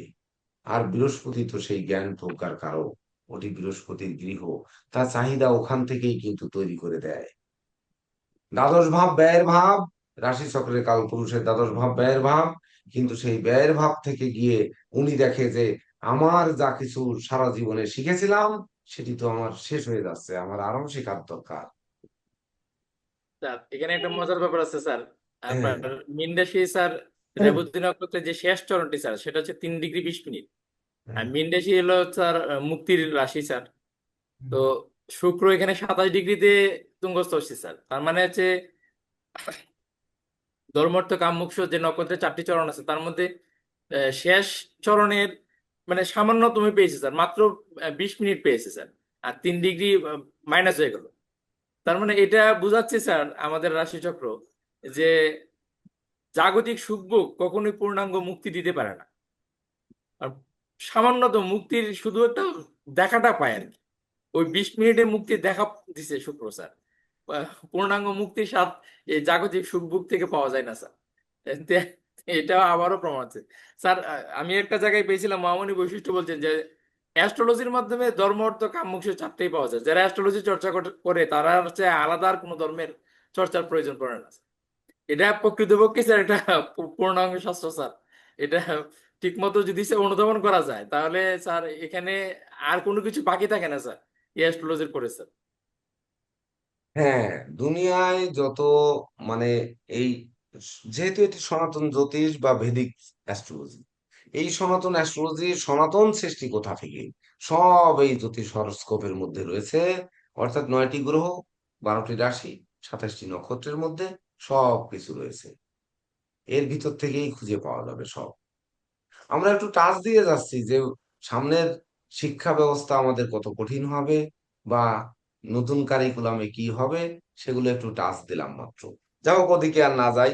ধরেন হয়তো প্রশ্ন করলো যে মিথুন রাশির অধিপতি কে, তা অধিপতি আপনার বললেন বুধ। তাছাড়া মিথুনে কোন গ্রহ আদৌ তুঙ্গস্থ নিচস্থ হয় কিনা, বা বুধ কোথায় তুঙ্গস্থ হয় কোথায় নিচস্থ হয়, বুধের কোনো শত্রু আছে কিনা বা মিত্র আছে কিনা, বুধের শত্রু থাকলে কে, মিত্র থাকলে কে, এই ধরনের ধরেন প্রশ্ন আসলো। বিভিন্ন রকম প্রশ্ন করতেই পারে। তো ধরেন সেই ধরনের প্রশ্ন আসলে অর্থাৎ বুধকে নিয়ে কত ধরনের প্রশ্ন হতে পারে, এটি আমাদের মাথায় রাখতে হবে। তাহলে বুধকে নিয়ে বুধের ফলাদেশ হতে পারে, বুধের রত্ন কি পান্না সেটি হতে পারে, এমনকি বুধের কয়েকটি গুণ বা দোষ এগুলো বলতে হবে, বুধের কয়েকটি রোগ, বুধ কি রোগ তৈরি করে, এমনকি বুধ হচ্ছে তার জীবনে, মানবের জীবনে কি দেয়। অর্থাৎ বুধের কারকতার মধ্য দিয়ে কিন্তু 50টা প্রশ্ন করা যেতে পারে। আমি আপনাদের বলেছিলাম এক একটি প্রশ্নকে নিয়ে মিনিমাম 10টি করে বা 20টি করে প্রশ্ন তৈরি করে আপনাদের 52 ক্লাসের 52 20 মানে 560টা প্রশ্ন বানায় দেবে। 52 দুগুণে 540টা প্রশ্ন এটি বানায় দেবে। তো প্রশ্ন কিন্তু এভাবেই হবে যে ধরেন বুধ সৌরজগতের কোথার গ্রহ, সবচেয়ে কাছের গ্রহ, ছোট গ্রহ হোক। এবার বুধের কারো কথা কি, এক কথায় 2-4 কথায় 2-4 শব্দে বলে দিতে হবে। বুধ নিজ গৃহ কোনটি, তখন মিথুন এবং কন্যা। এই বুধ কোথায় তুঙ্গস্থ হয় কোথায় নিচস্থ হয়, বুধের মূল ত্রিকোণ কোনটি, তাছাড়া বুধ কোথায় দৃষ্টি দেয়, তাছাড়া ধরেন এই যে বুধ কিভাবে বুধাদিত্য যোগ তৈরি হয়, বুধের দশা কত বছর, আচ্ছা বুধের নক্ষত্র কোথায় কোথায় পড়েছে। যে বুধের নক্ষত্র তখন আপনারা অশ্লেষা বলবেন, পূর্ণ নক্ষত্র পেয়েছে তখন বলতে হবে এক রাশিতে সে 15 ডিগ্রি পেয়েছে, সেটি অশ্লেষা।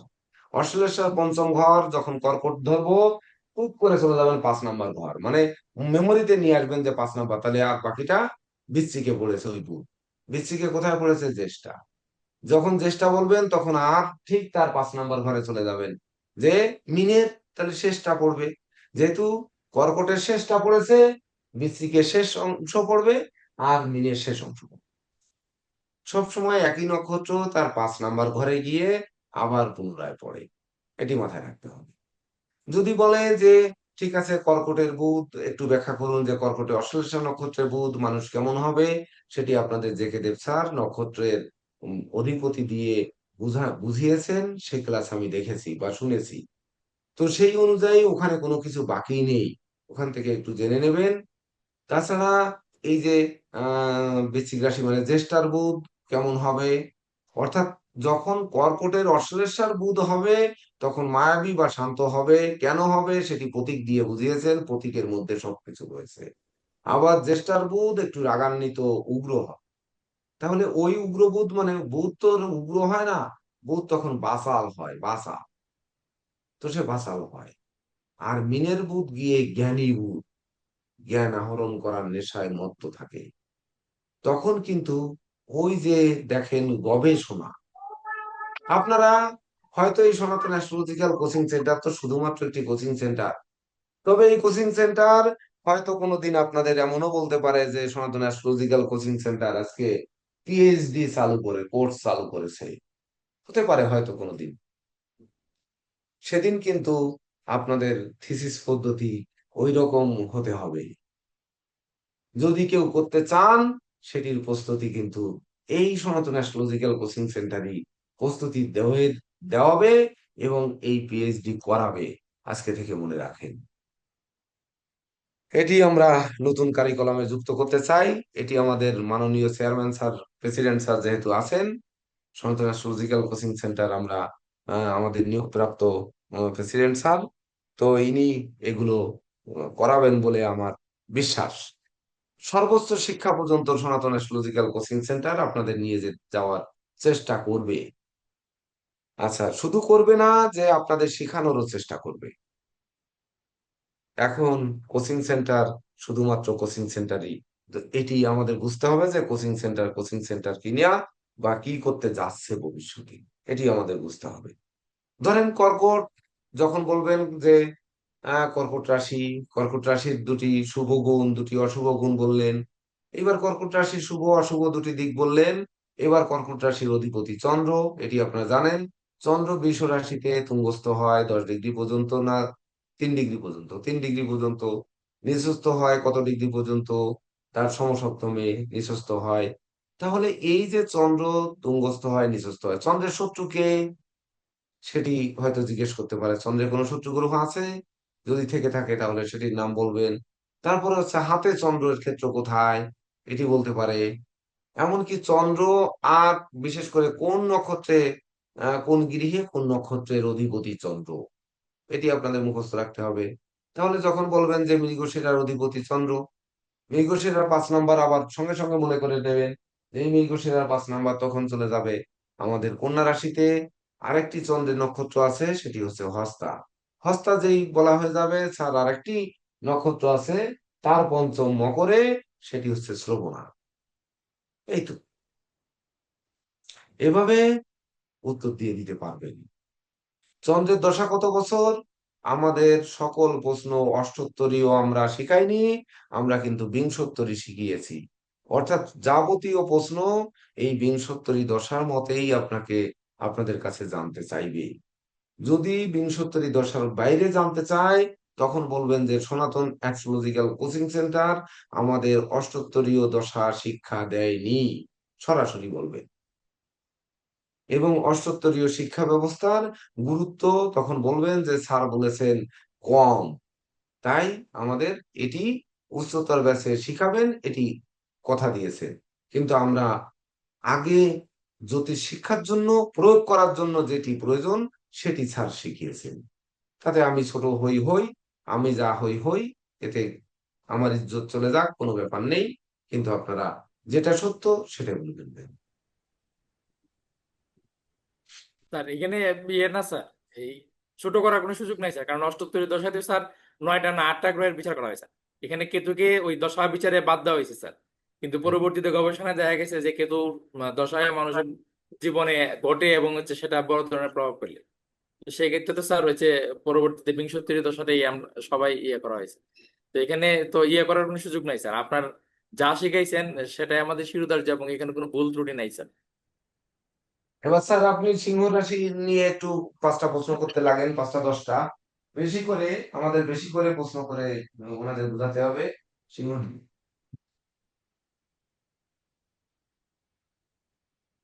আপনার হচ্ছে আমি কালকে একটা জিনিস দেখলাম, আপনার হচ্ছে এটা নিয়ে আলোচনা করতে পারি। অন্যের কাছ থেকে নেওয়া আর কি তথ্যটা।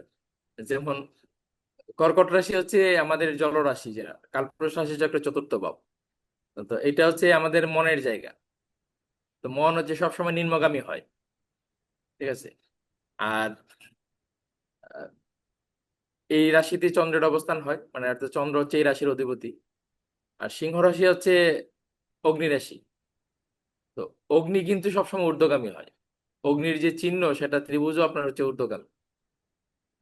আর অগ্নি রাশির অধিপতি হচ্ছে রবি।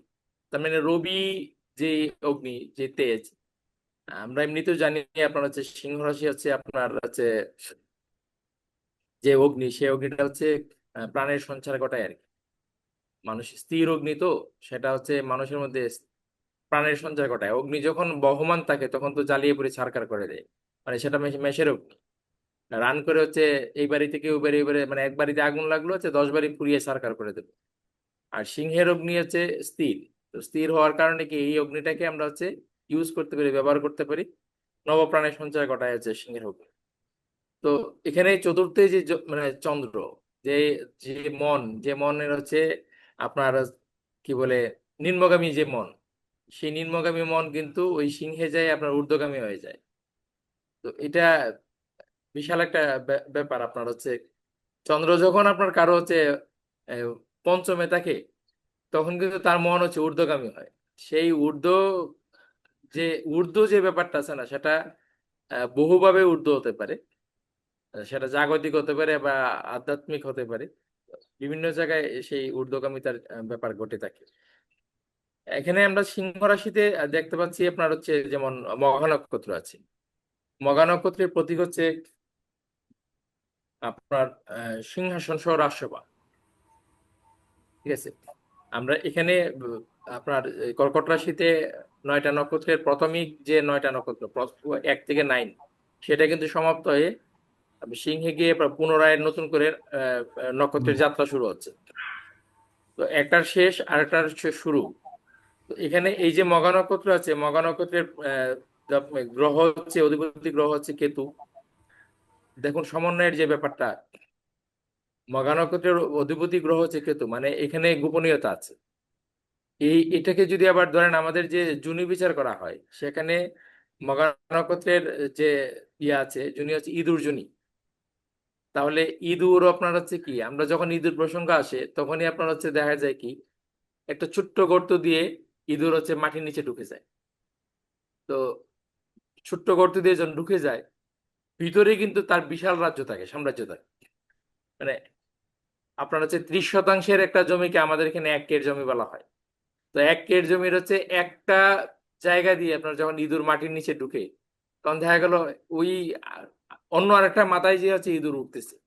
তার মানে বিশাল সাম্রাজ্য, বিশাল সুড়ঙ্গ পথ আছে তার মধ্যে, মানে গভীরতা আছে আর কি। সেই ডিপ যে অ্যানালাইসিসের জায়গা সেটা কিন্তু এখানে আছে। তো এই যে মঘা নক্ষত্র আর হচ্ছে ইঁদুরের যে অবস্থান, সেটা থেকে আমরা আরেকটা জিনিস বুঝতে পারি যে ক্ষুদ্র থেকে ক্ষুদ্র রাস্তা দিয়ে আপনার হচ্ছে ব্যক্তি ঢুকে পড়তে পারে বৃহৎ সাম্রাজ্যে। মানে মঘা নক্ষত্র যাদের জন্মচকে চন্দ্র যাদের মঘা নক্ষত্র থাকে, তারা অতি ক্ষুদ্র, মানে সামান্যতম সুযোগ পাইলেও সেটাকে কাজে লাগিয়েছে, নিজেকে বৃহৎ করে নিতে পারে। আমরা হচ্ছে এই নক্ষত্রের প্রতীক কেন আমরা এগুলো জানবো, ঠিক আছে। এগুলো আমরা জানবো হচ্ছে নিজেরাই অ্যানালাইসিস করে আমরা বুঝার চেষ্টা করবো যে আসলে এই এই এই সমস্ত কিছু দিয়ে আমাদেরকে কি বোঝানোর চেষ্টা করছেন মহর্ষি পরাশর, যে আমাদেরকে দিয়েছেন এগুলো যে আমাদের কি বোঝানোর চেষ্টা করছেন, আমরা আসলে কি বুঝবো। তো মঘা নক্ষত্রে আমরা এই বুঝতে পারি যে ক্ষুদ্র থেকে ক্ষুদ্র সুযোগ পেলেও হচ্ছে মঘা নক্ষত্রের যে জাতক আছে, সে কিন্তু বড় কিছু ঘটিয়ে ফেলতে পারে, বড় কিছু আপনার হচ্ছে আবিষ্কার করতে পারে, বড় কিছু নিজেকে খুব বড় পর্যায়ে নিয়ে পৌঁছতে পারে। আবার হচ্ছে এরপর হচ্ছে পূর্ব ফল্গুনী নক্ষত্র। তো পূর্ব ফল্গুনী কি আপনার হচ্ছে, দেখুন আমরা যদি সিংহ রাশিটাকে দিই, আমি কিন্তু হচ্ছে টোটাল যে চিত্র একটা রাশিতে যা যা চিত্র পাই, মানে যা যা আছে তার আলোকে হচ্ছে বিচারধারাটা তৈরি করছি। জয়ন্ত স্যার, আমি আপনাকে একটু ইন্টারফেয়ার করছি। হুম। আমার একটা প্রশ্ন তৈরি হয়েছে, এই প্রশ্নটা আনসার যদি আপনি দিয়ে যান দয়া করিয়া। সেটা হচ্ছে ওই যে ইঁদুর নিয়ে আপনি যে উদাহরণটা দিচ্ছেন, চমৎকার একটা উদাহরণ। তাইলে এখানে আরেকটা জিনিস আমরা দেখতে পাই, সেটা হচ্ছে ইঁদুর কাটে। হ্যাঁ, হ্যাঁ, ইঁদুর কিন্তু লুকানোর সম্পদ, অন্যের সম্পদ নিয়ে হরণ করে তার রাজ্যে সংগ্রহ করে। সেই ক্ষেত্রে যদি আপনি ব্যাপারটাকে একটু পরিষ্কার করে দেন আর কি, তাহলে আমার মনে হয় আমার শিক্ষার্থীদের বুঝতে আর একটু সুবিধা হবে। এখানে এটার প্রশ্নের উত্তরে একদিন স্যার দিয়ে দিয়েছেন, আমাদের গুরুজি দিয়ে দিয়েছেন, মানে আমি এটাকে নোট করে রেখেছি, নোট ডাউন করে রেখেছি, এবং হচ্ছে আমি এটাকে মিলিয়েছি। তো আমি স্যার গুরুজি যেটুকু বলেছেন তার সাথে আমি যেটুকু আপনার প্লাস করে আমি নোট করেছি সেটা উপস্থাপন করি। যেমন রবির কাজ হচ্ছে কি, আমি সবসময় বলি রবির কাজ হচ্ছে ইকুয়ালিটি নির্ণয় করা। আচ্ছা, সূর্য উদিত হইলে আলু সবার বাড়িতে সমানভাবে পড়ে, এখানে রবির হচ্ছে কোনো ধরনের নাই বা পক্ষপাতিত্ব নাই। তো ইকুয়ালিটি করে। আর স্যার বলেছিলেন যে রাজা, ইঁদুর যখন মাটির নিচে গর্ত করে, সে গর্ত করে সামনের দিকে এগিয়ে যায়। তো যখন সামনের দিকে এগিয়ে যায় তখন মাটিকে পেছনের দিকে ঠেলে দেয়। তো পেছনের দিকে যখন মাটি ঠেলে দেয়, তো মাটির যেমন উর্বরতা বৃদ্ধি পায়, তেমনি ভাবে এখানে ধরেন তার গর্তের মধ্যে ফসল থাকে, তো ফসলে কিন্তু পেছনে পড়ে থাকে অনেক। তো আবার ইঁদুরের মাটির গর্ত থেকে আপনারা যে অনেকে ফসল উত্তোলন করে। তো অন্যের জন্য বাঁচার একটা ব্যাপার এখানে থাকে আর কি। ইঁদুর যা করে তা কিন্তু সবকিছু মানে নিজের জন্য সবকিছু করে, ব্যাপারটা সেরকম না, সে অন্যের জন্যও বাঁচে। তো এই বিষয়টাও আমাদেরকে স্যার কিন্তু বলে দিয়েছেন অলরেডি, যে হচ্ছে যখন ইঁদুর হচ্ছে সামনে এগোয়, সামনে মাটি কেটে এগোয়, পেছনে কিন্তু মাটিও ফেলে দেয়, আবার হচ্ছে কিছু ফসলও ফেলে দিচ্ছে। ঠিক আছে, তার তো মানে এখানে আমি ব্যাপারটা আরেকটু হচ্ছে, বলতে চাই, আমি হ্যাঁ আরেকটু স্যার যুক্ত বলেন। করতে চাই। ইঁদুর হচ্ছে গণশক্তির প্রতীক, মানে গণেশের বাহন ইঁদুর, গণশক্তির প্রতীক। আজকে মাননীয় প্রেসিডেন্ট স্যার হয়েছেন, সনাতন অ্যাস্ট্রোলজিক্যাল কোচিং সেন্টারের প্রেসিডেন্ট স্যার হয়েছেন এই গণশক্তির কারণে। আপনারাই হচ্ছে এই প্রেসিডেন্ট স্যারের শক্তি। আপনারা ছিলেন সনাতন অ্যাস্ট্রোলজিক্যাল কোচিং সেন্টারে, তার জন্য আজকে এই ক্ষুদ্র ক্ষুদ্র গণশক্তি, ক্ষুদ্র ক্ষুদ্র শিক্ষার্থী, ক্ষুদ্র ক্ষুদ্র বালুকণা আর বিন্দু বিন্দু জল গড়ে তোলে মহাদেশ সাগরতল। ঠিক তদনুরূপ এই ক্ষুদ্র ক্ষুদ্র গণশক্তি যেমন আজকে সনাতন অ্যাস্ট্রোলজিক্যাল কোচিং সেন্টার যে স্বপন কুমার চক্রবর্তীকে, যে আমি বলেছি এককভাবে করে নাই, এককভাবে কিন্তু এই ব্যানার করেছে, ব্যানার মানে আপনারা করেছেন। অর্থাৎ এটি এই সেই ক্ষুদ্র গণশক্তি একজনের পকেট কেটে আর একজনের ভিতর নিয়ে আসবে। তো সেটি আপনাদের পকেট কেটে, অর্থাৎ শিক্ষার্থীদের পকেট কেটে ওই ইঁদুরে যে অংশ উচ্ছিষ্ট করে রেখে গেছে পিছনে রেখে, ওই পিছনে কিন্তু দেখেন আপনার ধানের গর্তের ভিতর দিয়ে ইঁদুর যখন ধান খেতে গর্ত করে তার জন্য ধান মজুত করে, ওই গর্তের বাইরের থেকেও কিন্তু অনেকে ধান সংগ্রহ করে তার রুজি বা তার আহার মিটায়। সেই আহার মেটাবেন কিন্তু আমাদের মাননীয় স্বপন কুমার চক্রবর্তী আপনাদের পকেট কেটে, এটি কিন্তু মাথায় রাখতে হবে। তো এটি হচ্ছে ইঁদুরের বৈশিষ্ট্য। যেমন যদি বলা হয় যে সিংহ রাশি, তাহলে আমাদের মাননীয় প্রেসিডেন্ট স্যারকে ইঁদুর বানিয়ে দেওয়া হলো। তো আমি এখানে আরেকটু বলতে চাই, যেমন ধরেন সিংহ রাশি অধিপতি রবি, তাহলে রবি জগৎকে আলোকিত করবে, যেটি আমাদের জেকে দেব স্যার সর্বশাস্ত্র পারঙ্গম উনি বলেছেন। এরপরে আর কথা হয় না, তারপরেও কথা থাকে। কি কথা থাকে? যেমন মেষেও তো অশ্বিনী ভরণী কৃত্তিকা তিনটি নক্ষত্রের অধিপতি কেতু, শুক্র এবং রবি রয়েছে। ঠিক তদনুরূপ সিংহেও তো মঘা, পূর্ব ফল্গুনী, উত্তর ফল্গুনী, অর্থাৎ কেতু, রবি, ওই যে কেতু, শুক্র এবং রবি রয়েছে। তার পঞ্চম ধনুতে, ধনুতে মূলা, পূর্বাষাঢ়া, উত্তরাষাঢ়া রয়েছে। তাহলে এই যে যদি বলা হয় যে মেষ রাশির বৈশিষ্ট্য কি, তাহলে মেষ রাশির বৈশিষ্ট্য বিবেচনা করতে হবে। যদি প্রথম করি কেতু ইঁদুরকে, যদি বলি পূর্ব ফল্গুনী শুক্রকে, যদি বলি উত্তর ফল্গুনী রবিকে, তাহলে এই রবি, রবি কিন্তু উত্তর ফল্গুনী মাত্র 3 ডিগ্রি 20 মিনিট পাচ্ছে রবি তার রবির জায়গায়, কিন্তু পুরো ঘরটি তো রবির। দেখবেন একটি ব্যক্তি যখন বাড়ি নির্মাণ করে, তার গৃহ নির্মাণ করে, গৃহের পাশে কিছু জমি ছেড়ে দিতে হয়। না ছেড়ে কিন্তু করা যায় না। আরেকটি ঘর করবে, তার মাঝে ফাঁকা থাকতে হবে। অনেকে সামনে উঠান রাখে, অনেকে পুকুর রাখে, অনেকে টিউবওয়েল রাখে, অনেকে অনেক কিছু রাখে ঘরে। তো এই বাস্তু বিচার করতে গেলে কিভাবে করতে হয়? যদিও বাস্তুশাস্ত্র আপনাদের শিক্ষা দেওয়া হয়নি, আমাদের যে খেদেব স্যার হালকা একটু উচ্চতর ব্যাচে অবশ্যই একটা না দুইটা ক্লাস নিয়েছেন। তো আমার অনুপস্থিতিতে আমি ওই ক্লাসে ছিলাম না।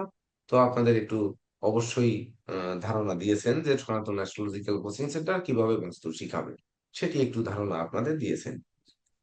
তো এই যে কেতুর অংশকে কি রবি বাদ দিয়ে আসে, বা শুক্রের অংশকে কি ফাঁকা রেখে আসে, আর রবির অংশটুকুতে কি বাড়ি করে?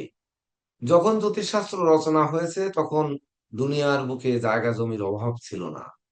কিন্তু আজকের ঢাকার শাঁখারী বাজার যদি চিন্তা করা হয়, তাহলে ওখানে, যেখানে আমাদের হৃদয়হরণ বাবুর বাড়ি, ওখানে যদি চিন্তা করা হয় তাহলে উনি কতটুকু রেখেছেন, ওখানে কি রাখার জায়গা আছে? তাহলে ওখানে কেতু কোথায়, শুক্র কোথায়? আবার এই সিংহ রাশির বৈশিষ্ট্য যখন বলতে হয়, তখন এই বৈশিষ্ট্যের মধ্যে তার ওই বৃহস্পতির বৈশিষ্ট্য এবং মঙ্গলের বৈশিষ্ট্য কিন্তু যুক্ত হয়, যার জন্য সিংহ রাশির মানুষ সিংহতুল্য পরাক্রমী, সিংহের মতো রাগ, জেদ, ক্রোধ, অহংকার থাকে।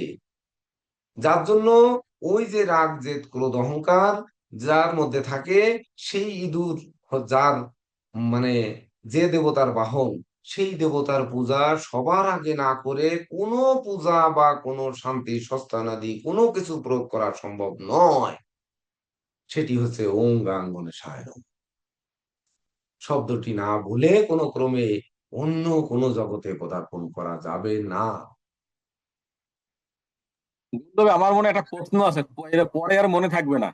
এটা হ্যাঁ, হলো যে এই এই জেকে দেব স্যার যেভাবে মগা নক্ষত্রটা বুঝাইছে, এই হ্যাঁ, আর একজন হইবে সিংকেরা চোর, আর একজন হইবে ইঞ্জিনিয়ার, যে মৃত্তিকা মাটির ভিতরে কিভাবে ব্রিজ করবে ই করবে। কারণ ওই মাটি নিয়েই একটা হইবে সিংকেরা চোর, আর একটা হইবে ওই ওই ওই ধরনের সয়েল টেস্ট বিজ্ঞানী, বা ওই কিভাবে ব্রিজ করতে হবে, কিভাবে ঘরে ভিত করতে হবে, এইটা স্যারের কথা এটা বুঝতে পারছি, এই জিনিসটাই পেশাটা বুঝতে পারছি। এটা একটু ভালো করে বুঝাই দেবেন যে সময় থাকলে। হ্যাঁ, এই জন্য স্যার যেভাবে যেখানে স্যার বলছে। ভালো করে বুঝায় দেন। আমি আপনি একটু খুব একটু সুন্দর বলছেন, আপনি বলুন। সুভাষ দা খুব সুন্দর উপস্থাপন করছেন, আপনি বলুন। না না গুরুদেব, আমি আজকের এই স্যারের দিয়ে কয়েকটা জিনিস বুঝতে পারছি। একটা বুঝতে পারছি যে বুধ যে শিক্ষার কারক গ্রহ কি জন্য হয়েছে, এটা আমি বুঝতে পারছি। এবং হ্যাঁ, গ্রহগুলো বলুন। যে কি কি জন্য উচ্চস্থ হয় নিচস্থ হয়, হ্যাঁ, এটা ওই গুরুদেবের কাজে কিছু কিছু এই কথাই শিখে গেছি। হ্যাঁ, এটা আমি নোট করবো, এরপর বললাম। আমি এভাবে উপস্থাপন না, করতে গুরুদেব কি আমি ভালো কি পারি না। কি বুঝলেন এটা শেয়ার করুন না, আমরা শিখতে পারবো। আমি গুরুদেব বুঝতে পারছি যে ওই যে এই জায়গায় মঙ্গল যে রবি যে উচ্চস্থ হয় এই ইসে মঙ্গলের ঘরে। তো মঙ্গলের দিয়া ত্যাগেরও আছে, ধ্বংসেরও আছে, সৃষ্টিরও আছে, তিনটারই কারক। কিন্তু রবির ভিতর রবি ওই যদি কিছু শিখবে যে না, আমি তো খালি বসেই থাকি, অনেক কিছু জানি না, আমি তোমার কাছে কিছু ত্যাগ শিখলাম, কিভাবে যুদ্ধ করতে, যুদ্ধের কৌশল শিখলাম, এইটা মানে এইভাবে হবে। আবার ওই যে এই শনি যে উচ্চস্থ হয় যে আহ, তুলার তুলনায় কাছে। হ্যাঁ, হ্যাঁ, তা তুলা হইলো যাইয়া শনি তো ঠান্ডা করো, এবং তার মধ্যে কোনো ভোগ লিপ্সা এসব থাকে না, একাত্ম থাকতে কামনা বাসনা নাই। আর শুক্রের ভিতর তো সব থাকে, হয়তো শুক্র কাজ ওইটা ও শিখবে। এই গুরুদেবের কথাই আমি এটা বুঝছি, এটা আমি কোনো বই পুস্তকে পাই না। আপনারা আর আপনার কথা বলতে পারছি যে না, ওই যে এই এই যে নক্ষত্র এরা একটা সিংহর, আর একটা ওই ভাবে ওই যে ভাবে ভিত্তিক করবে, এই ধরনের বিজ্ঞানী ঠিজ্ঞানী হবে, বা এই ধরনের এই ধরনের ওই ওই ওই ধরনের বিজ্ঞানের ভিতরে বা ইঞ্জিনিয়ারের ভিতরে যাবে। আপনার শুধু এই সুন্দর মতো বুঝাইছেন, বুঝানো এটা বুঝতে পারছি, কিন্তু এত তো আর অত তো ভিতরে যাইতে পারি না, গত ভিতরে। এখানে আরেকটা বিষয় আছে সুভাষ দা, আরেকটা বিষয় আছে। যেমন মঘা নক্ষত্রটা নিয়ে আজকে যেভাবে আলোচনা হচ্ছে, কেতু নক্ষত্র, কেতু আমাদের জন্য অনেক ইম্পর্টেন্স নিয়ে আসছে। তো দেখেন মঘা নক্ষত্রে জয়ন্ত স্যার যেভাবে জিনিসটাকে সুন্দর করে উপস্থাপন করলেন, এখানে যেমন ইঁদুর সম্পদ আহরণ করতেছে, সে সম্পদ আহরণ করে সামনের দিকে এগিয়ে যাচ্ছে, কিন্তু তার সম্পদ সে নিজে ভোগ করতে পারতেছে না। কিন্তু তার মানে না মঘা স্যার, নক্ষত্র, তার মানে মঘা নক্ষত্রে যে জাতক জন্মগ্রহণ করবে, সে সম্পদ আহরণ করবে, সামনের দিকে এগিয়ে যাবে, কিন্তু তার সম্পদ সে নিজে ভোগ করতে পারবে না, অন্যরা ভোগ করবে, উপরে উপরে চুরি করে নিয়ে যাবে। বিষয়টা সেরকম না। হ্যাঁ গুরুত্ব সেই রকম ক্লাস গুলো খুব সুন্দর হইতে আছে, কারণ এখন তো আমার তো নেট থাকে না, শুনতে পারি না। এই যে ঢুকলে যে এত ভালো লাগতে আছে, দুইবার আমার বন্ধ হয়ে গেছিল, আবার ঢুকছি। ওই জন্য এইভাবে যে আলোচনা করলে তো অনেক ভিতরে শিখি, এই জায়গা দিয়েই পিএইচডি করা সম্ভব। আর ও স্যার আরেকটা কথা আছে, এই গুরুদেব আমাকে ওই বাংলাদেশের বড় জ্যোতিষ নিয়ে এই প্রশ্ন বিশ্বের মধ্যে বড় জ্যোতিষ, এটা আমার ওই ভারতের ওই স্যার আমার বলিয়ে দিছে, হ্যাঁ, যে আপনি এটা সুভাষ দা ভুল বলছেন। আমি বলছিলাম তার কাছে যে গুরুদেব মনে হয় আপনাকে ভারতের 2-4 জন জ্যোতিষীর ভিতরে থাকবে। কে বলছে না সে আপনার তো কথা ভুল, আসেনি।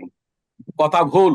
বিশ্বের ভিতরে এত সবকিছু জানার জ্যোতিষ নাই, আছে একজন এক সাইডটা বেশি পারে, কিন্তু সব সাইড যে পারে এরকম লোক আর নাই, দ্বিতীয় নাই।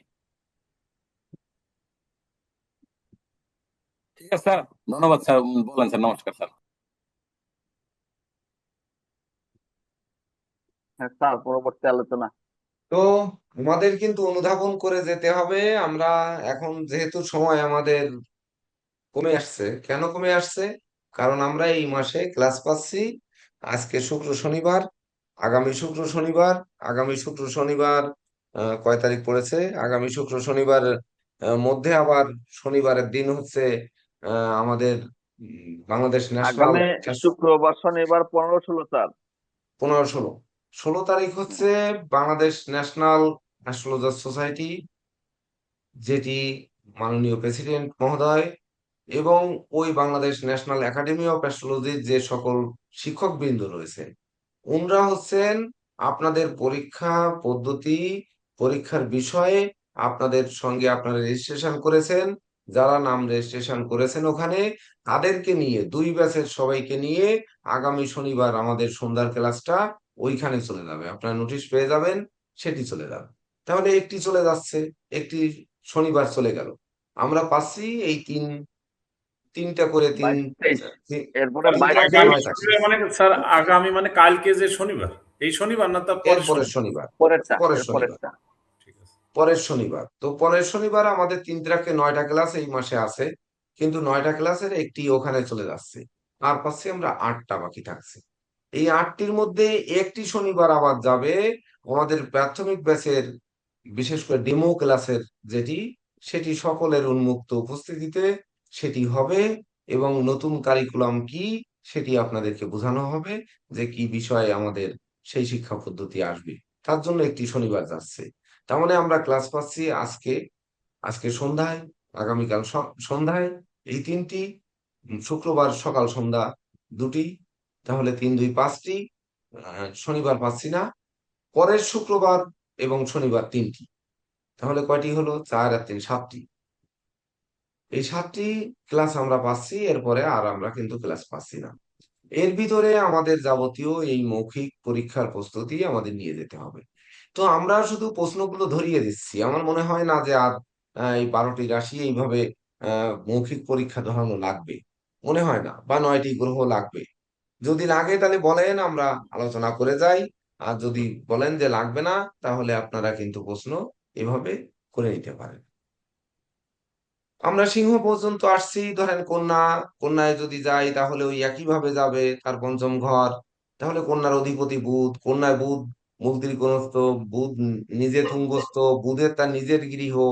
তাহলে সেই বুধের দশা কত বছর, এমনকি বুধের হাতে বুধের ক্ষেত্র কি কোথায়, বুধের ক্ষেত্রে যে বিবাহ রেখা থাকে, বিবাহ রেখা একটি থাকলে কি হয়, দুটি থাকলে কি হয়, বিবাহ রেখা কাটা থাকলে কি হয়, বিবাহ রেখা হৃদয় রেখাকে ঘুরে এসে টাচ করলে কি হয়, বিবাহ রেখা ঊর্ধ্বগামী গিয়ে বিশেষ করে আপনার এই বুধের পর্বতে কনিষ্ঠ আঙ্গুলের গোড়ায় ওই যে মীন রাশির ওখানে খোঁচা দেয়, তাহলে খোঁচা দিলে ওই যে কন্যায় থেকে তার সমসপ্তমে, মানে এই কন্যায় বুধ তুঙ্গস্থ মূল ত্রিকোণস্থ নিজ গৃহে থেকে তার সমসপ্তমে দৃষ্টি দেয়। ঠিক তদনুরূপ ওই বিবাহ রেখা বেঁকে গিয়ে উপরে গেলে কি হয়, এমনকি বিবাহ রেখা কেটে এসে, মানে রবি রেখাকে টাচ করলে কি হয়, রবি রেখা কেটে বের হয়ে গেলে কি হয়, বিবাহ রেখা বেঁকে এসে হৃদয় রেখাকে কেটে বেরিয়ে আসলে কি হয়, বুধের ক্ষেত্রে যে সন্তান রেখা আমরা বিচার করি, সন্তান রেখা থাকলে কি হয়, না থাকলে কি হয়, কেমন হয়, এই ধরনের প্রশ্ন কিন্তু বুধকে নিয়ে হতে পারে। এমনকি নিউমারোলজিতে প্রশ্ন হতে পারে যে বুধের সংখ্যা কোনটি? 5। তাহলে 5 সংখ্যা 5 তারিখ, 14 তারিখ আর হচ্ছে 23 তারিখে জন্মগ্রহণকারী জাতক বা জাতিকা বুধের জাতক, তারা ড্রাইভার নাম্বার বুধ, তাহলে বুধ তাকে পরিচালনা করে। তাহলে 5 তারিখে জন্মগ্রহণকারী জাতক জাতিকা কেমন হবে, 14 তারিখে জন্মগ্রহণকারী জাতক জাতিকা কেমন হবে, আর 23 তারিখে কেমন হবে। তখন কিন্তু আমরা বলতে পারি যে 5 তারিখ তো বলবো আমরা বুধের শুভ অশুভ দিক। এমনকি প্রতিটা উত্তরের সঙ্গে যেন একটি আধটু মেডিকেল অ্যাস্ট্রোলজি অর্থাৎ রোগ ব্যাধি, বুধের রোগ ব্যাধি যেন থাকে, মানে সকল গ্রহের। সেই সঙ্গে আমরা চলে যাব যখনই যে বুধের গুণ, বুধের শিক্ষা, বুধের কর্ম, বুধের ব্যবসা, এগুলোর দিকে কিন্তু নজর থাকতে হবে। অর্থাৎ তোতা পাখির মতো টপ টপ বলতে হবে তখন। তখনই আবার বুধ কোথায় দৃষ্টি দেয় সেটি আবার বলতে হবে। এমনকি ওই বুধের ক্ষেত্র তো বললেন, এমনকি বুধ কোন কোন নক্ষত্রের অধিপতি, কোন কোন গৃহে, সেটি আপনারা ওই বলবেন যে অশ্লেষা, তারপরে জ্যেষ্ঠা, তারপরে রেবতী, এই অনুযায়ী বলে যাবেন। তাহলে অশ্লেষা নক্ষত্রের যদি বলা হয় কি বুধের দশাকাল কত বছর, হ্যাঁ বুধের দশায় ধরেন দশাকালে কি হতে পারে, এই ধরনের এই বিভিন্ন রকমের প্রশ্ন কি করবেন আমরা তো জানি না। তাহলে ওখানে যে স্যাররা থাকবেন, স্যাররা আপনাদের যেহেতু দিক নির্দেশনা দেবেন, আপনার স্যারদের সঙ্গে ভয়টা কেটে যাবে। মানে এটি আয়োজন করা হয়েছে, আমি মাননীয় প্রেসিডেন্ট স্যারের সাথে আলোচনা করেছি। সেটি হচ্ছে বাংলাদেশ ন্যাশনাল অ্যাস্ট্রোলজার সোসাইটির প্রেসিডেন্ট স্যারের সঙ্গে।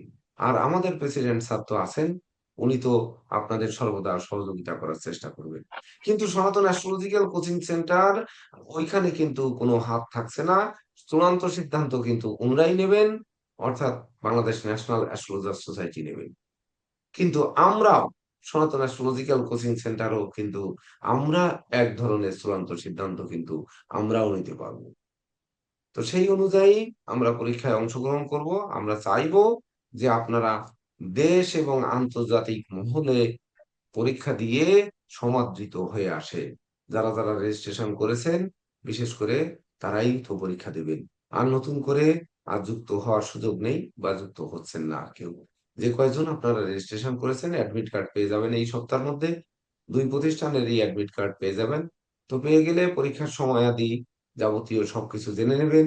এবং পরীক্ষার যেহেতু এর ভিতর আবার Indian college of astrology and astronomy যদি পরীক্ষার প্রস্তুতিমূলক আমরা বলেছি যে একটি ক্লাস দাবি করেছি, যদি ওই সাজেশন ভিত্তিক বা একটি ক্লাসও দেন তাহলে আরেকটি ক্লাস কিন্তু ওখানে কমে যাবে, সেটিও কিন্তু মাথায় রাখতে হবে। সেই অনুযায়ী আমাদের আলোচনায় এগিয়ে যেতে হবে।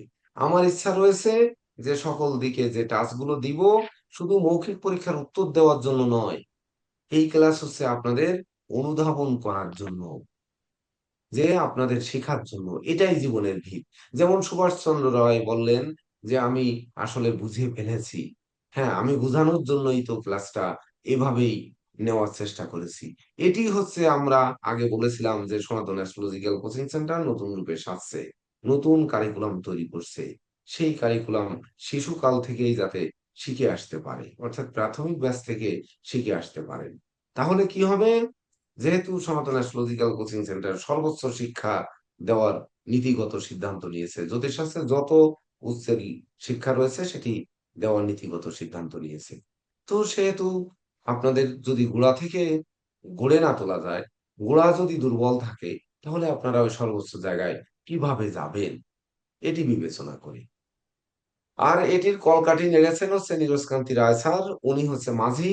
উনি ওখানে থেকে মানে কিভাবে আমাকে পরিচালনা করতে হবে, আমাকে কিভাবে দৌড়ের পরে রাখতে হবে, সেটি হচ্ছে নীরজ স্যার এই কারিকুলামের প্রযুক্তিবিদ, মানে উনি হচ্ছে ইঞ্জিনিয়ার। যাই হোক, এবার আমরা আসবো ধরেন আহ তুলা রাশি নিয়ে। আমরা তুলা রাশি নিয়েও যদি প্রশ্ন করে অধিপতি শুক্র, শুক্রের দশাকাল কত বছর, তার মানে ঘুরে ওই সেই বৃষ রাশি শুক্রে কিন্তু চলে আসছে। এমনকি তুলা রাশির একটি রোগ বা দুটি রোগ বলুন, তুলা রাশির মানুষের কি ধরনের রোগ হতে পারে, তুলা রাশির মানব কেমন হতে পারে। আচ্ছা তুলা রাশির মানব এইরকম, তাহলে বৃষ রাশির মানব কেমন হবে, এটি কিন্তু একই অধিপতি, সেটি কিন্তু ঘুরে ফিরে আসতে পারে। অর্থাৎ 20টা প্রশ্ন কিন্তু তুলা রাশি নিয়ে এমন কোনো বিষয় নয়। যখন তুলা রাশির চিত্রা নক্ষত্র, চিত্রা নক্ষত্রের পাঠ কেমন হবে, তুলা রাশিতে শনি তুঙ্গস্থ হয় কত ডিগ্রি পর্যন্ত তুঙ্গস্থ হয়, এবং ওই শনি একই সঙ্গে মেষ রাশিতে নিচস্থ হয় কত ডিগ্রি পর্যন্ত নিচস্থ হয়, শনি তার মূল মানে মূল গৃহ কোনটি, মূল ত্রিকোণ কোনটি, এমনকি এই শনি কাম্মিক জীবনে বা বাস্তব জীবনে কি কাজ করে, এই ধরনের প্রশ্ন আসতে পারে। শুক্রকে প্রশ্ন করতে করতে শনির ভিতর যেতে পারে। কেন যেতে পারে, কারণ শনি তো এই গৃহে তুঙ্গস্থ হচ্ছে। এমনকি এই বুধের প্রশ্ন করতে করতে এখানেও শুক্রের প্রশ্ন চলে আসতে পারে, কারণ শুক্র সেখানে নিচস্থ হচ্ছে। এটি কিন্তু মাথায় রাখতে হবে। অর্থাৎ একটি গৃহে নিয়ে আমরা যা আলোচনা করেছি, যেহেতু Bangladesh national academy of astrology আমাদের সিলেবাসকে স্বীকৃতি দিয়েছেন, তো সেহেতু সিলেবাসের ভিতরেই প্রশ্ন হবে, এটি স্বাভাবিক। আপনাদের ভয় পাওয়ার কোনো কারণ নেই, এর বাইরে প্রশ্ন হবে না। বুঝতে পেরেছেন?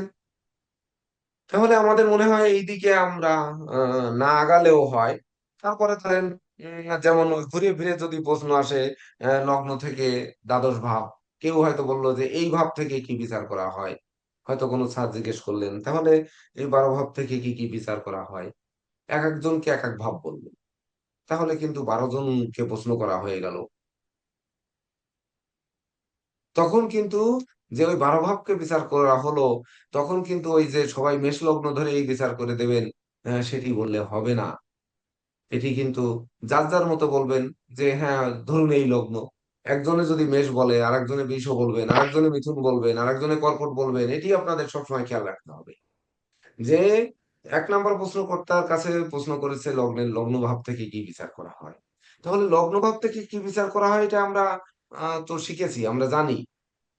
তাহলে তখন দ্বিতীয় জন আসবেন, যে যদি মেষ লগ্ন হয় তাহলে তার বিচার করতে গেলে আমরা এই যেমন দিকগুলো দেখি, বৃষ লগ্নে আসলে তার কিছু পরিবর্তন হয়। কেন পরিবর্তন হয় সেটি বৃষ রাশিতে বা বৃষ লগ্নে যে 3টি নক্ষত্র থাকে, ওই মেষের নক্ষত্র আর বৃষের নক্ষত্রের মধ্যে পার্থক্য থাকার কারণে এবং অধিপতি গ্রহ পরিবর্তন হওয়ার কারণে কিছু ফলাদেশের তারতম্য হয়ে থাকে।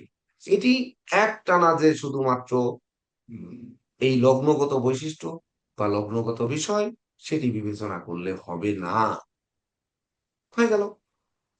তখন বুঝে ফেলবে যে আপনারা কোন পর্যন্ত গেছেন শিক্ষার জন্য, এটি বুঝে ফেলবে। বুঝতে পেরেছেন? তারপরে কোন রাশির কোন দিক থেকে শুভ, রাশি নিয়ে রাশির রশি কোথায় বাঁধা থাকে, কোন দিকে অশুভ, সেই দিকগুলো, রাশির শুভ দিক কোনটা, অশুভ দিক কোনটা, মেষ রাশির জন্য শুভ দিক কোনটা। যদি মেষ রাশির শুভ দিক রাশি উল্লেখ করে বলে তাহলে তাই, না হলে আপনারা বলবেন যে হয়তো দুটি রাশি বলবেন যে মেষ রাশির অমুক দিক শুভ, এই দিক অশুভ, বিপরীত দিক সবসময় অশুভ। মকরের ঠিক এইরকম একটি উল্টো আরেকটি। তো কেন এটি, তখন একটু কেন যদি পারেন তাহলে কেনর একটু উত্তর দিয়ে দিলেন, না হলে না। এই এরকম এভাবেই কিন্তু প্রশ্নগুলো, মৌখিক প্রশ্নগুলো কিন্তু এইভাবেই হয়। তো যদি আমরা রাত্রে আমরা নিউমারোলজির ক্লাসে যাব, এই প্রশ্ন নিয়ে আমরা আরো আলোচনায় যেতে হবে, কারণ আপনাদের এটি খুবই দরকার। মানে এই সময় এর মধ্যেই কিন্তু আহ, সকল কিছু বিষয়ে থাকবে। যেমন ধরেন পামিস্ট্রিতে মৌখিক প্রশ্ন করতে গেলে যদি আমরা তুলা থেকে যদি চলে যাই এখন পামিস্ট্রির মধ্যে, তাহলে পামিস্ট্রির মধ্যে গেলে শুক্র ক্ষেত্র থেকে কি কি বিচার করা হয়, তাহলে স্যার শুক্র ক্ষেত্র স্যার থেকে। স্যার, হ্যাঁ, প্রামিস্টিতে যাওয়ার আগে আমি মৌখিক প্রশ্ন নিয়ে একটা কথা বলতে চাই স্যার। বলেন। একটা প্রশ্ন আমাদের ইন্ডিয়ান যারা আছেন এই প্রশ্নটা সবসময় করেন, প্রতিটা পরীক্ষায় এই প্রশ্নটা করা হয়। যেমন মিথুন লগ্নে সূর্যোদয় বা সকাল 6টার সময়, সকাল 6টার সময় লগ্ন ছিল মেষ লগ্ন ধরেন, তাহলে সন্ধ্যা 6টার লগ্ন কি হবে? শুভ সপ্তম লগ্ন হবে। এই যদি প্রশ্নটা করেন স্যার। দিবামান আর রাত্রিমান যদি সমান হয়, যদি দিবামান সমান হয় উত্তরটা কি হবে, যে দিনের মান আর রাত্রের মান যদি সমান হয় তাহলে সমসপ্তমে হবে। যদি দিবামান কম হয়, তাহলে যদি 2 ঘন্টা কম হয় তাহলে আগের লগ্ন হবে, যদি 3 ঘন্টা কম হয় তাহলে আগের লগ্ন হবে, তার আগের লগ্ন হবে। যদি দিবামান কম হয়ে রাত্রিমান বেশি হয়, মানে দিবামান বেশি হয় রাত্রিমান কম হয়, তাহলে অষ্টম লগ্ন হতে পারে। মানে এই ক্ষেত্রে ওনারা বেশিরভাগ ক্ষেত্রে যে প্রশ্নটা দেওয়ার চেষ্টা করেন, যেমন সন্ধ্যা সকাল 6টাকে সূর্যোদয় ধরেন, রবি ধরেন মেষ রাশিতে আছে, বা আহ, রবি যদি ধরেন না, মীন মেষ রাশিতে, তাহলে লগ্নে সূর্যোদয় হয়েছে, সূর্য অস্ত যাবে কোন লগ্নে? কোন লগ্নে? এখানে তো আপনাদের আমরা পঞ্জিকায় শিখিয়েছি যে যে কোনো তারিখের পঞ্জিকার বক্স একটু শিখে নিন, আপনারা একটু যে কোনো একটা তারিখ বের করে দেখেন, বক্সের উপরে দেওয়া থাকে দিবা আর রাত্রি।